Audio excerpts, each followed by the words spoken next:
ಕರ್ತನಲ್ಲಿ ಪ್ರಿಯವಾದವರೇ, ಒಂದು ಬೆಳಗಿನ ಸಮಯದಲ್ಲಿ ಕರ್ತನ ಸನ್ನಿಧಾನದಲ್ಲಿ ಆತನ ಮಕ್ಕಳಾಗಿ ನಾವು ಸೇರಿ ಬರುವಂತೆ ಕರ್ತನನ್ನು ಆರಾಧಿಸುವುದಕ್ಕೆ ದೇವರನ್ನು ಕೊಟ್ಟಂತೆ ಒಂದು ಅವಕಾಶಕ್ಕಾಗಿ ದೇವರಿಗೆ ಸ್ತೋತ್ರ ಸಲ್ಲಿಸೋಣ. ಈ ಬೆಳಗಿನ ಸಮಯದಲ್ಲಿ ಫೇಸ್ಬುಕ್ ಮೂಲಕ ನಮ್ಮ ಕುಟುಂಬಗಳನ್ನು ನಾವು ದರ್ಶಿಸುವಂತೆ ನಿಮ್ಮೊಟ್ಟಿಗೆ ಕರ್ತನನ್ನು ಆರಾಧನೆ ಮಾಡೋದಕ್ಕೆ ದೇವರು ಕೊಟ್ಟಂಥ ಈ ಕೃಪೆಗಾಗಿ ನಾವು ದೇವರಿಗೆ ಸ್ತೋತ್ರ ಸಲ್ಲಿಸೋಣ. ಇದನ್ನು ನಾವು ಕಳೆಯುವಂಥ ಸಮಯ ನಮ್ಮೆಲ್ಲರಿಗೆ ಆಶೀರ್ವಾದಕರವಾಗಿರಲಿ ಎಂಬುದಾಗಿ ದೇವರ ಸನ್ನಿಧಾನದಲ್ಲಿ ನಾವು ಪ್ರಾರ್ಥನೆ ಮಾಡೋಣ. ಈ ಒಂದು ಆರಾಧನೆ ನಾವು ಪ್ರಾರಂಭಿಸಿಕೊಳ್ಳುವಂತೆ ನಮ್ಮ ಶರೀರಗಳನ್ನು ಭಾಗಿಸಿ ನಾವಿರುವಂಥ ಸ್ಥಳಗಳಲ್ಲಿ ನಾವು ಪ್ರಾರ್ಥನೆ ನಾವು ವ್ಯಕ್ತಪಡಿಸೋಣ. ಈ ಒಂದು ಆರಾಧನೆ ಪ್ರಾರಂಭ ಮಾಡುವಂತೆ ನಾವೆಲ್ಲರೂ ಪ್ರಾರ್ಥನೆ ಮಾಡಿಕೊಳ್ಳೋಣ. ನಮ್ಮನ್ನು ಅತಿಯಾಗಿ ಪ್ರೀತಿ ಮಾಡಿದಂತೆ ಎಸಯ್ಯ ಸ್ವಾಮಿ, ರಾತ್ರಿಯೆಲ್ಲ ಸುಖಕರವಾದ ನಿದ್ದೆ ಕೊಟ್ಟು ಒಂದು ಹೊತ್ತು ಬೆಳಗಿನ ಜಾವದಲ್ಲಿ ದೇವ, ಈ ಒಂದು ಸಂದರ್ಭದಲ್ಲಿ ಕರ್ತನೆ ಕುಟುಂಬಗಳಾಗಿ ಕರ್ತನೆ ನಿಮ್ಮ ಒಂದು ಪಾದ ಸನ್ನಿಧಾನದಲ್ಲಿ ಕರ್ತನೆ ಪ್ರಾರ್ಥಿಸಲು ಕೊಟ್ಟಂಥ ಕೃಪೆಗಾಗಿ ಕೋಟಿ ಕೋಟಿ ಸ್ತೋತ್ರ ಕರ್ತನೆ. ಹೌದು ದೇವ, ಈ ಒಂದು ಪ್ರಾರ್ಥನೆ ಕೂಟದ ಆರಂಭವು ಮಧ್ಯ ಹಂತವು ನೀವಾಗಿದ್ದು ಕರ್ತನೆ, ಇದರಿಂದ ನೀವೇ ಮಹಿಮೆ ಹೊಂದಬೇಕೆಂದು ಯೇಸುವೆ ನಿಮ್ಮ ಒಂದೇ ನಾಮದಲ್ಲಿ ಬೇಡ್ತೇವೆ ತಂದೆ. ಆಮೆನ್. ಕರ್ತನಲ್ಲಿ ಪ್ರಿಯವಾದವರೇ, ಈ ಒಂದು ಸಮಯದಲ್ಲಿ ಆತನ ಮಕ್ಕಳಾಗಿ ದೇವರ ಸನ್ನಿಧಾನದಲ್ಲಿ ನಾವು ಬಂದಿರುವಾಗ ಕೆಲವು ಹಾಡುಗಳನ್ನು ಹಾಡುತ್ತಾ ನಾವು ದೇವರನ್ನು ನಾವು ಮಹಿಮೆ ಪಡಿಸೋಣ. ನಾವು ಆರಾಧಿಸುವಂಥ ದೇವರು ನಂಬಿಗಸ್ತನಾಗಿರುವಂಥ ದೇವರಾಗಿದ್ದಾನೆ. ನಮ್ಮ ಪ್ರತಿಯೊಬ್ಬೊಬ್ಬರ ಜೀವಿತಗಳಲ್ಲಿ ತನ್ನ ಕಾರ್ಯಗಳನ್ನು ನಡೆಸಿದ್ದಾನೆ. ಈ 6ನೇ ತಿಂಗಳಿನ ಮೊದಲನೇ ಭಾನುವಾರದಲ್ಲಿ ನಾವು ಕರ್ತನನ್ನು ಆರಾಧಿಸುವುದಕ್ಕೆ ದೇವರು ಕೃಪೆ ಕೊಟ್ಟಿದ್ದರಿಂದ ನಾವು ಕರ್ತನಿಗೆ ಸ್ತೋತ್ರ ಸಲ್ಲಿಸುತ್ತಾ ನಮ್ಮ ಶರೀರಗಳನ್ನು ಭಾಗಿಸಿ ನಮ್ಮ ಕಣ್ಣುಗಳನ್ನು ಮುಚ್ಚಿಕೊಂಡು ಕೆಲವು ನಿಮಿಷ ನಾವು ಕರ್ತನನ್ನು ಜ್ಞಾಪಕ ಮಾಡಿಕೊಳ್ಳೋಣ.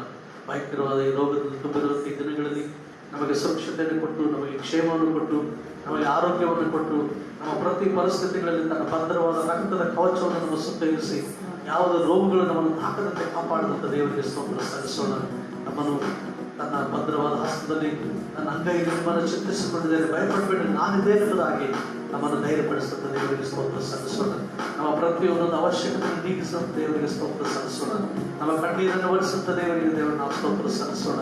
ನಮಗೆ ಸುರಕ್ಷತೆಯನ್ನು ಕೊಟ್ಟಿದ್ದಾನೆ. ತನ್ನ ಭದ್ರವಾದ ರೆಕ್ಕೆಗಳಿಗೆ ನಮ್ಮನ್ನು ಕಾಪಾಡಿದ್ದಾನೆ. ಪರಾತ್ಪರನ ಮರಭಕ್ತಿಗಳಿಗೆ ಯಾವ ಕೇಡು ಸಂಭವಿಸದಂತೆ ಹೇಳಿದಂತೆ ನಮ್ಮನ್ನು ಸಂರಕ್ಷಿಸಿ ಕಾಪಾಡಿದ್ದಾನೆ. ಆ ಜೀವ ಸ್ವರೂಪನಾಗಿರುವಂಥ ದೇವರಾಗನಾಗಿದ್ದಾನೆ. ನನ್ನನ್ನು ಪ್ರೀತಿಸುವಂಥ ದೇವರಾಗನಾಗಿದ್ದಾನೆ. ಈ ಸಮಯದಲ್ಲಿ ಆತನಿಗೆ ನಾವು ಸ್ತೋತ್ರ ಸಲ್ಲಿಸ್ತೇವೆ. ನಾವು ಅದನ್ನು ಘನಪಡಿಸೋಣ, ನಾವು ಅದನ್ನು ಆಡೋಣ. ಯಾಕಂದ್ರೆ ದೇವರ ಸನ್ನಿಧಾನದಲ್ಲಿ ನಾವಿರುವಾಗ ದೇವರನ್ನು ಬಿಟ್ಟು ನಾವು ಏನು ಮಾಡೋದಕ್ಕಾಗುತ್ತಿಲ್ಲ. ದೇವರ ಪ್ರಸನ್ನತೆ ನಮಗೆ ಬೇಕು. ಆ ಪ್ರಸನ್ನತೆ ಇದುವರೆಗೂ ಎಬನೇಚರ್ನಾಗಿ ನಮ್ಮನ್ನು ನಡೆಸ್ತಾ ಬಂದಿದ್ದಾನೆ, ಒಂದು ಇಮ್ಮಾನುವೇಲನಾಗಿ ನಮ್ಮನ್ನು ನಡೆಸುತ್ತಿದ್ದಾನೆ. ಅದಕ್ಕಾಗಿ ನಾವು ದೇವರಿಗೆ ಸ್ತೋತ್ರ ಸಲ್ಲಿಸೋಣ. ದೇವ, ನಿನ್ನ ಪ್ರಸನ್ನತೆ ನಮಗೆ ಬೇಕು, ನಿನ್ನ ನಡೆಸಬೇಕು ನಮಗೆ ಬೇಕು, ನಿನ್ನ ಆತ್ಮರ ಸಹಾಯ ನಮಗೆ ಬೇಕು. ನಿನ್ನ ಕೃಪೆ ಇಲ್ಲದೆ ನಮಗೆ ಸಾಧ್ಯ ಇಲ್ಲ ಸ್ವಾಮಿ ದೇವರೇ, ನಿನ್ನ ಕೃಪೆ ನಮಗೆ ಬೇಕು ಎಂಬುದಾಗಿ ಕರ್ತನ ಸನ್ನಿಧಾನದಲ್ಲಿ ಆಡುತ್ತಾ ನಾವು ಘನಪಡಿಸೋಣ. ಅದರ ಮಹಿಮೆ ಸ್ವರೂಪನಾಗಿರುವಂಥ ದೇವರಾಗಿದ್ದಾನೆ. ನಿತ್ಯವೂ ನಮ್ಮ ಚಿತ್ರದಲ್ಲಿರುವಂಥ ದೇವರಾಗಿದ್ದಾನೆ. ಈ ಸಮಯದಲ್ಲಿ ಕರ್ತನ ಸನ್ನಿಧಾನದಲ್ಲಿ ಆತನನ್ನು ಘನಪಡಿಸೋಣ, ಆತನನ್ನೇ ಮಹಿಮೆಪಡಿಸೋಣ, ಆತನನ್ನೇ ಘನಪಡಿಸೋಣ. ಕರ್ತನ ಸನ್ನಿಧಾನದಲ್ಲಿ ನಾವಿರುವಾಗ ದೇವರನ್ನು ನಾವು ಘನಪಡಿಸೋಣ.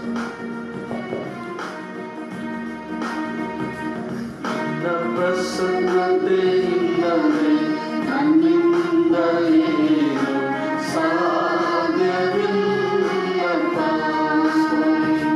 ನಿನ್ನ ಪ್ರಸನ್ನತೆ ಇಲ್ಲದೆ ನನ್ನಿಂದ ಏನು ಸಾಧ್ಯವಿಲ್ಲಪ್ಪ.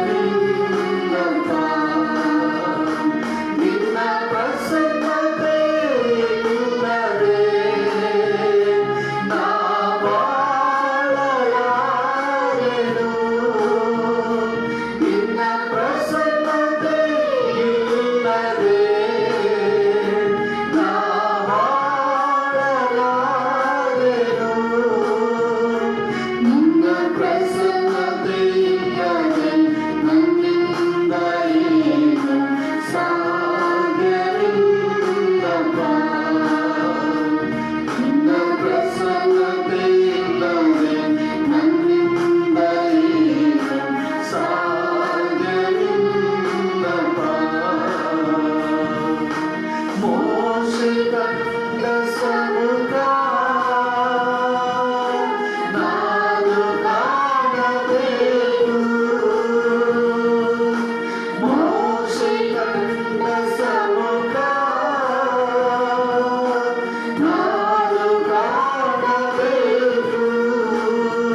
ನಾವಿರುವಾಗ ನಾವು ದೇವರೇ ನಿನ್ನ ಪ್ರಸನ್ನತೆಯಿಂದ ನಾವು ಏನು ಮಾಡೋದಕ್ಕಾಗಲಿಲ್ಲ ಸ್ವಾಮಿ.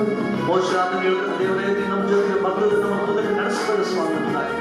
6 ತಿಂಗಳನ್ನು 5 ತಿಂಗಳು ನಮ್ಮ ನಡೆಸಿದ ದೇವರು 4 ತಿಂಗಳು ನಾವು ಸ್ವಾಮಿ ನಿನ್ನ ಪ್ರಸನ್ನತೆ ನಮ್ಮ ಜೊತೆಗೆ ಇರಲಿಕ್ಕಾಗದೆ ನಿನ್ನ ನಡೆಸಲಿಕ್ಕೆ ನಮ್ಮಲ್ಲಿ ನಿನ್ನನ್ನು ದರ್ಶಿಸುವಂತ ಭಾಗ್ಯವನ್ನು ದೊರೆಯಲಿ ಸ್ವಾಮಿ. ಪರಿಶುದ್ಧನೇ ಮಹೋನ್ನತನೇ ನಿನಗೆ ಸ್ತೋತ್ರ ಎಂಬುದಾಗಿ ನೋಡೋಣ. ದೇವರೇ ನಿನ್ನನ್ನು ಜ್ಞಾನಪಡಿಸ್ತೇವೆ, ನಿನ್ನನ್ನು ಮಾನ್ಯಪಡಿಸ್ತೇವೆ. ಹೌದು ಸ್ವಾಮಿ, ನಿನ್ನನ್ನು ಬಿಟ್ಟು ನಾನು ಏನು ಮಾಡಲಿ ಸ್ವಾಮಿ, ನಿನ್ನನ್ನು ಬಿಟ್ಟು ಏನು ಮಾಡೋಕ್ಕಾಗ್ತದೆ, ನಿನ್ನ ಕೈಯಿಂದ ನಾನು ಏನು ಮಾಡೋದಕ್ಕಾಗಲ್ಲ ಸ್ವಾಮಿ. ನಿನ್ನ ಕೃಪೆಯಲ್ಲಿ ನಮ್ಮನ್ನು ನಡೆಸಿದ್ದಿ, ನಿನ್ನ ಕೃಪೆಯಲ್ಲಿ ನಮ್ಮನ್ನು ಬಲಗೊಳಿಸಿದ್ದಿ, ನಿನ್ನ ಕೃಪೆಯಲ್ಲಿ ಆಶೀರ್ವಾದ ಮಾಡಿದ ದೇವರೇ ನಿನಗೆ ಸ್ತೋತ್ರ ಎಂಬುದಾಗಿ ನೋಡೋಣ. ಅದನ್ನು ದೇವರನ್ನು ನಾವು ಘನಪಡಿಸೋಣ, ದೇವರನ್ನು ನಾವು ಘನಪಡಿಸೋಣ, ದೇವರನ್ನು ಮಾನ್ಯಪಡಿಸೋಣ. ದೇವರೇ ನಿನಗೆ ಸ್ತೋತ್ರ ಸಲ್ಲಿಸ್ತೇವೆ. ನಿನ್ನ ಪ್ರೀತಿಗಾಗಿ, ನಿನ್ನ ಕರುಣೆಗಾಗಿ, ನಿನ್ನ ನಡೆಸುವಿಕೆಗಾಗಿ ಸ್ತೋತ್ರ. ನಿನ್ನ ಅಭಿಷೇಕದ ಆತ್ಮ ನಮ್ಮಲ್ಲಿ ಇಳಿದು ಬರೋದಕ್ಕಾಗಿ ನಿನಗೆ ಸ್ತೋತ್ರ ದೇವರೇ. ನಿನ್ನನ್ನೇ ಘನಪಡಿಸ್ತೇವೆ ಸ್ವಾಮಿ, ನಿನ್ನನ್ನೇ ಮಾನ್ಯಪಡಿಸ್ತೇವೆ, ನಿನ್ನನ್ನೇ ಆರಾಧಿಸ್ತೇವೆ, ನಿನ್ನಲ್ಲೇ ಸಂತೋಷ ಪಡ್ತೇವೆ ದೇವರೇ. ನೀನೆಲ್ಲ ವಿಧಗಳು ನಮ್ಮ ನಡೆಸುತ್ತದೆ ದೇವರು ನೀನಾಗಿದೆ. ಅದಕ್ಕಾಗಿ ಸ್ತೋತ್ರ.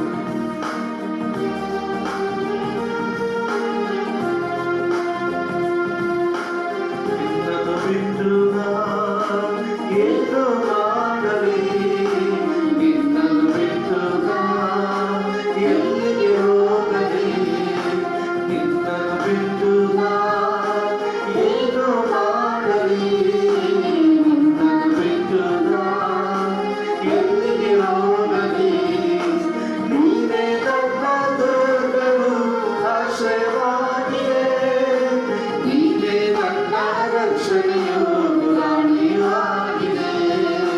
ನೀನೇ ನನ್ನ ದುರ್ಗವು ಆಶ್ರಯವಾಗಿದೆ, ನೀನೇ ನನ್ನ ರಕ್ಷಣೆಯು ರಾಣಿಯಾಗಿದೆ.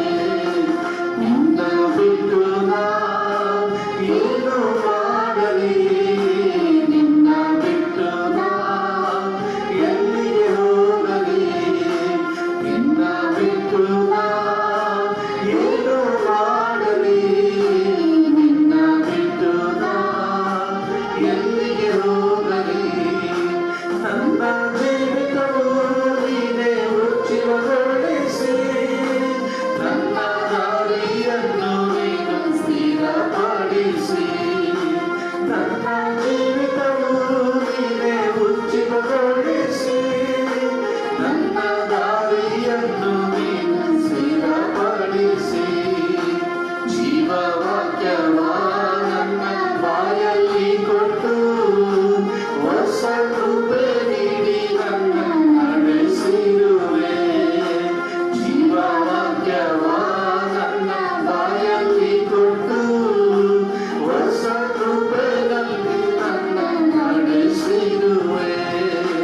ನಿನ್ನನ್ನು ಬಿಟ್ಟು ಏನು ಮಾಡಲಿ, ನಿನ್ನ ಬಿಟ್ಟು ಎಲ್ಲಿಗೆ ಹೋಗಲಿ, ನಿನ್ನ ಬಿಟ್ಟು ಏನು ಮಾಡಲಿ, ನಿನ್ನ ಬಿಟ್ಟು ಎಲ್ಲಿಗೆ ಹೋಗಲಿ.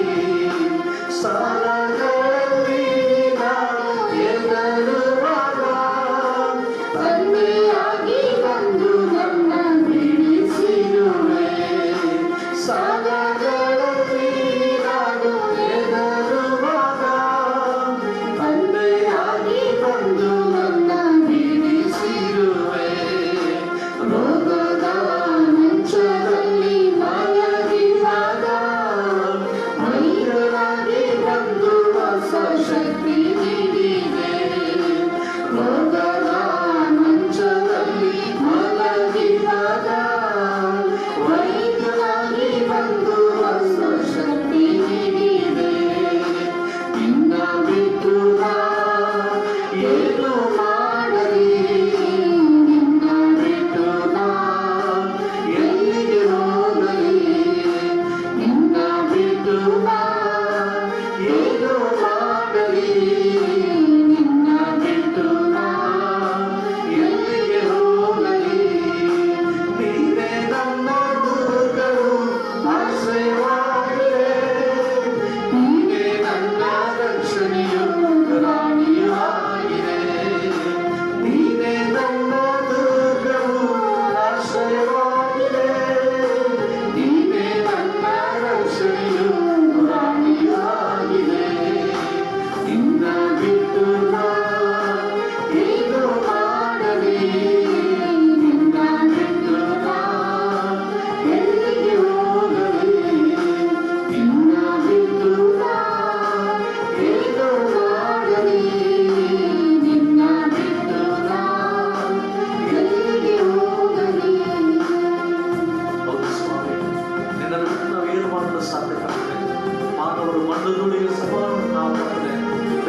ಸಾಗಿಸಿ ಹೋಗುವಂತ ಜೀವಿತ ನಮ್ಮದು ಸ್ವಾಮಿ. ಅಂತ ಜೀವಿತ ನಮ್ಮನ್ನು ಉಜ್ಜೀವಗೊಳಿಸಿದಂತ ದೇವರು, ಮರಣದ ಆಶೆಗಳು ನಮಗಿರುವಾಗ ನಮ್ಮನ್ನು ಮೇಲೆ ಕೆಟ್ಟದಂತ ದೇವರು, ನಮಗೆ ಹೊಸ ಬಲವನ್ನು ಕೊಟ್ಟಂತ ದೇವರು ನೀನು ಸ್ವಾಮಿ. ದೇವರು ನೀನು ನಮಗೆ ಬೇರೆ ದೇವರೇ, ನೀನು ನಮಗಿರುವಾಗಲೇ ಬಲ ಸ್ವಾಮಿ. ನೀನು ನಮಗಿರುವಾಗಲೇ ನಮಗೆ ಶಕ್ತಿ ಕರ್ತನೆ, ನೀನು ನಮಗಿರುವಾಗಲೇ ನಮಗೆ ಆಶೀರ್ವಾದ ಕರ್ತನೆ ಸ್ವಾಮಿ. ನೀನು ನಮ್ಮ ಜೊತೆಗೆ ಬಂದ ನಮಗೆ ಆಶೀರ್ವಾದ, ನೀನು ನಮ್ಮ ಜೊತೆಗೆ ಬಂದು ನಮಗೆ ಮಹಿಮೆ ಕರ್ತನೆ, ನೀನು ನಮ್ಮ ಜೊತೆಗೆ ಬಂದರೆ ದೇವರೇ ನಮಗೆ ಸಂತೋಷ, ನಮಗೆ ಧೈರ್ಯ ಸ್ವಾಮಿ. ದೇವರೇ ನಿನಗೆ ಸ್ತೋತ್ರ ಸಲ್ಲಿಸ್ತೇನೆ. ದೇವಾಲಯವನ್ನು ಘನಪಡಿಸ್ತೇವೆ ಸ್ವಾಮಿ. ದೇವಾಲಯವನ್ನು ಆರಾಧಿಸ್ತೇವೆ ಸ್ವಾಮಿ. ದೇವರೇ ನಿನ್ನಲ್ಲೇ ನಾವು ಸಂತೋಷ ಪಡ್ತೇವೆ. ದೇವರೇ ನಿನಗೆ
ನಮ್ಮ ಜೊತೆಗಿದ್ದಂಥ ದೇವರೇ ಸ್ವಾಮಿ, ನಮ್ಮನ್ನು ಧೈರ್ಯಪಡಿಸಿದಂಥ ದೇವರು, ನಮಗೋಸ್ಕರ ಬಿಡಾರಗಳನ್ನು ಸಿದ್ಧಪಡಿಸಿ ನೀರಿರುವಂಥ ಸ್ಥಳದಲ್ಲಿ ನಮ್ಮನ್ನು ಇರಿಸೋದಕ್ಕೋಸ್ಕರ ಕರ್ಕೊಂಡು ಹೋಗೋದಕ್ಕೆ ಬರುವಂಥ ದೇವರು ನೀನಾಗಿದೆ ಕರ್ತನೆ. ಮರಣವನ್ನು ಜಯಿಸಿದಂಥ ದೇವರು ನಿನಗೆ ಸ್ತೋತ್ರ. ಪುನರುತ್ಥಾನನಾಗಿರುವಂಥ ದೇವರು ನಿನಗೆ ಸ್ತೋತ್ರ ಕರ್ತನೆ. ಮಹಿಳೆಯ ಸಿಂಹಾಸನದಲ್ಲಿ ಆಸೀನನಾಗಿರುವ ಆತನೇ, ಜೀವಿಸುವಂಥ ದೇವರು ನೀನೊಬ್ಬರೇ ಕರ್ತನೆ ಸ್ವಾಮಿ. ಅದಕ್ಕಾಗಿ ನಿನ್ನ ಸ್ತೋತ್ರ ಸಲ್ಲಿಸ್ತೇವೆ, ಅದಕ್ಕಾಗಿ ನಿನ್ನನ್ನು ಕೊಂಡಾಡ್ತೇವೆ ಸ್ವಾಮಿ. ದೇವರೇ, ನಿನ್ನನ್ನು ಘನಪಡಿಸ್ತೀನಿ ಸ್ವಾಮಿ. ನಿನ್ನಲ್ಲೇ ನಾವು ಸಂತೋಷ ಪಡ್ತೀವಿ ಸ್ವಾಮಿ. ನಿನ್ನ ಕೃಪೆಯಲ್ಲಿ ನಮ್ಮನ್ನು ಬಲಪಡಿಸಿ ದೇವರೇ, ನಿನಗೆ ಸ್ತೋತ್ರ. ಪರಿಶುದ್ಧನಾಗಿರುವಂಥ ನಮ್ಮ ತಂದೆಯ ಆತ್ಮನೇ, ನಿನ್ನ ಅತಿ ಶ್ರೇಷ್ಠವಾದ ಪರಿಶುದ್ಧವಾದ ನಾಮಕ್ಕೆ ಸ್ತೋತ್ರ ಸಲ್ಲಿಸ್ತೇವೆ ಸ್ವಾಮಿ. ನೀನೆಷ್ಟೋ ನಂಬಿಗಸ್ತನಾಗಿದ್ದ ದೇವರೇ, ನಮ್ಮೆಲ್ಲರನ್ನು ಕಾಪಾಡಿ ನಡೆಸಿದೆ. ಆರಾಧನೆಗೆ ಯೋಗ್ಯನಾಗಿರುವಂಥ ದೇವರೇ, ಆತ್ಮನಾಗಿರುವಂಥ ದೇವರೇ, ನಮ್ಮನ್ನು ಜೀವಿತದ ಸಂಗೀತ ದೇವರೇ ಸ್ವಾಮಿ. ಹೌದು ಸ್ವಾಮಿ, ನಾವು ಕೈಯಾದ ಕೆಲಸ ನಮಗೋಸ್ಕರ ಸಫಲಪಡಿಸಿದಂಥ ದೇವರೇ, ನಾವು ನಿನ್ನ ಕಡೆಗೆ ನೋಡಿದಾಗ ನಮ್ಮ ಮಕ್ಕಳು ಲಜ್ಜೆಯಿಂದ ಕೆಡಲಿಲ್ಲ ಸ್ವಾಮಿ. ದೇವರೇ, ಪ್ರಕಾಶಮಾನವಾಗಿ ಮಾಡಿ ದೇವರೇ. ಹೌದು ಸ್ವಾಮಿ, ಸೈತಾನ ನಮ್ಮನ್ನು ಬೀಳಲಿದ್ದಾಗ ನೀನು ನಮ್ಮನ್ನು ಮೇಲಕ್ಕೆತ್ತು ನಿಲ್ಲಿಸಿದ್ದಿ ಸ್ವಾಮಿ. ಬಂಡೆಯ ಮೇಲೆ ನಿಲ್ಲಿಸಿ ದೃಢವಾಗಿ ಹೆಜ್ಜೆ ಇಡುವಂಥ ಶಕ್ತಿ ಕೊಟ್ಟಂಥ ದೇವರು ನೀನು ಸ್ವಾಮಿ. ದೇವರೇ, ನಿನ್ನನ್ನು ಕೊಂಡಾಡ್ತೀವಿ. ಇವತ್ತು ಏನಾದರೂ ನಾವು ಆಗಿದ್ದೇವೆಂದ್ರೆ, ಏನಾದರೂ ನಾವು ಹೊಂದಿಕೊಂಡಿದ್ದೇವೆಂದ್ರೆ ಸ್ವಾಮಿ, ನಿನ್ನನ್ನು ಬಿಟ್ಟು ನಾವು ಏನಿಲ್ಲ ಸ್ವಾಮಿ. ನೀನಿಲ್ಲದಿದ್ದರೆ ನಾವಿಲ್ಲ ಸ್ವಾಮಿ. ದೇವರೇ, ನೀನು ನಮ್ಮ ಜೊತೆಗಿದ್ದ ಸ್ತೋತ್ರ. ನಮ್ಮ ಅವಶ್ಯಕತೆಗಳನ್ನು ನೀಗಿಸಿ ಸ್ತೋತ್ರ. ಆರೋಗ್ಯ ಕೊಟ್ಟಿದ್ದ ಸ್ತೋತ್ರ. ನಮಗೆ ಜಯ ಕೊಟ್ಟಿದ್ದೆ ನಿಮಗೆ ಸ್ತೋತ್ರ ಸ್ವಾಮಿ. ನಮ್ಮ ಇಕ್ಕಟ್ಟಿನ ಪರಿಸ್ಥಿತಿಗಳಲ್ಲಿ ವಿಶೇಷ ಸಹಾಯಕನಾಗಿದ್ದ ನಮ್ಮನ್ನು ನಡೆಸಿದ್ದೆ, ಅದಕ್ಕಾಗಿ ಸ್ತೋತ್ರ ಕರ್ತನೆ. ಇದರ ವಾಕ್ಯಕ್ಕೆ ಹೌದು ಆರಾಧನೆಯಲ್ಲಿ ಪಾಲ್ಗೊಂಡ ಪ್ರತಿಯೊಬ್ಬರು ನೀನು ದರ್ಶಿಸಲಿಕ್ಕಿದೆ, ಅದಕ್ಕಾಗಿ ಸ್ತೋತ್ರ. ಅವರ ಮನೆಗಳಲ್ಲಿ ವಾಕ್ಯಗಳನ್ನು ಕೇಳುವಾಗ ನೀನು ಅಭಿಷೇಕಿಸಲಿಕ್ಕಿದೆ, ಅದಕ್ಕಾಗಿ ನಿನಗೆ ಸ್ತೋತ್ರ ಕರ್ತನೆ. ದೇವರನ್ನು ಕೊಂಡಾಡಿದ ಸ್ವಾಮಿ. ದೇವರನ್ನು ಘನಪಡಿಸ್ತೇವೆ, ನಿನ್ನನ್ನು ಮಹಿಮೆಪಡಿಸ್ತೇವೆ ಸ್ವಾಮಿ. ದೇವರೇ, ನಿನ್ನ ಕೃಪೆಯನ್ನು ನಡೆಸಿ, ನಿನ್ನ ಕೃಪೆಯನ್ನು ನಮ್ಮನ್ನು ಆಶೀರ್ವಾದ ಮಾಡ್ತೇವೆ. ಈ ವಾಕ್ಯಗಳನ್ನು ನಾವು ಧ್ಯಾನ ಮಾಡಲಿಕ್ಕಿರುವಾಗ ನಿನ್ನ ವಾಕ್ಯಗಳ ಮೂಲಕ ನಮ್ಮ ಮಟ್ಟಿಗೆ ಮಾತನಾಡಿ, ನಿನ್ನ ವಾಕ್ಯದ ಗುಣಾರ್ಥಗಳನ್ನು ಮರ್ಮಗಳನ್ನು ನಮಗೆ ತಿಳಿಯಪಡಿಸಬೇಕೆಂಬುದಾಗಿ ನಿನಗೆ ನಮ್ಮೆಲ್ಲರನ್ನು ಒಪ್ಪಿಸಿಕೊಡುತ್ತಾರೆ. ಯೇಸುವಿನ ನಾಮದಲ್ಲಿ ಪ್ರಾರ್ಥನೆ ಮಾಡ್ತೇವೆ ತಂದೆ. ಆಮೆನ್.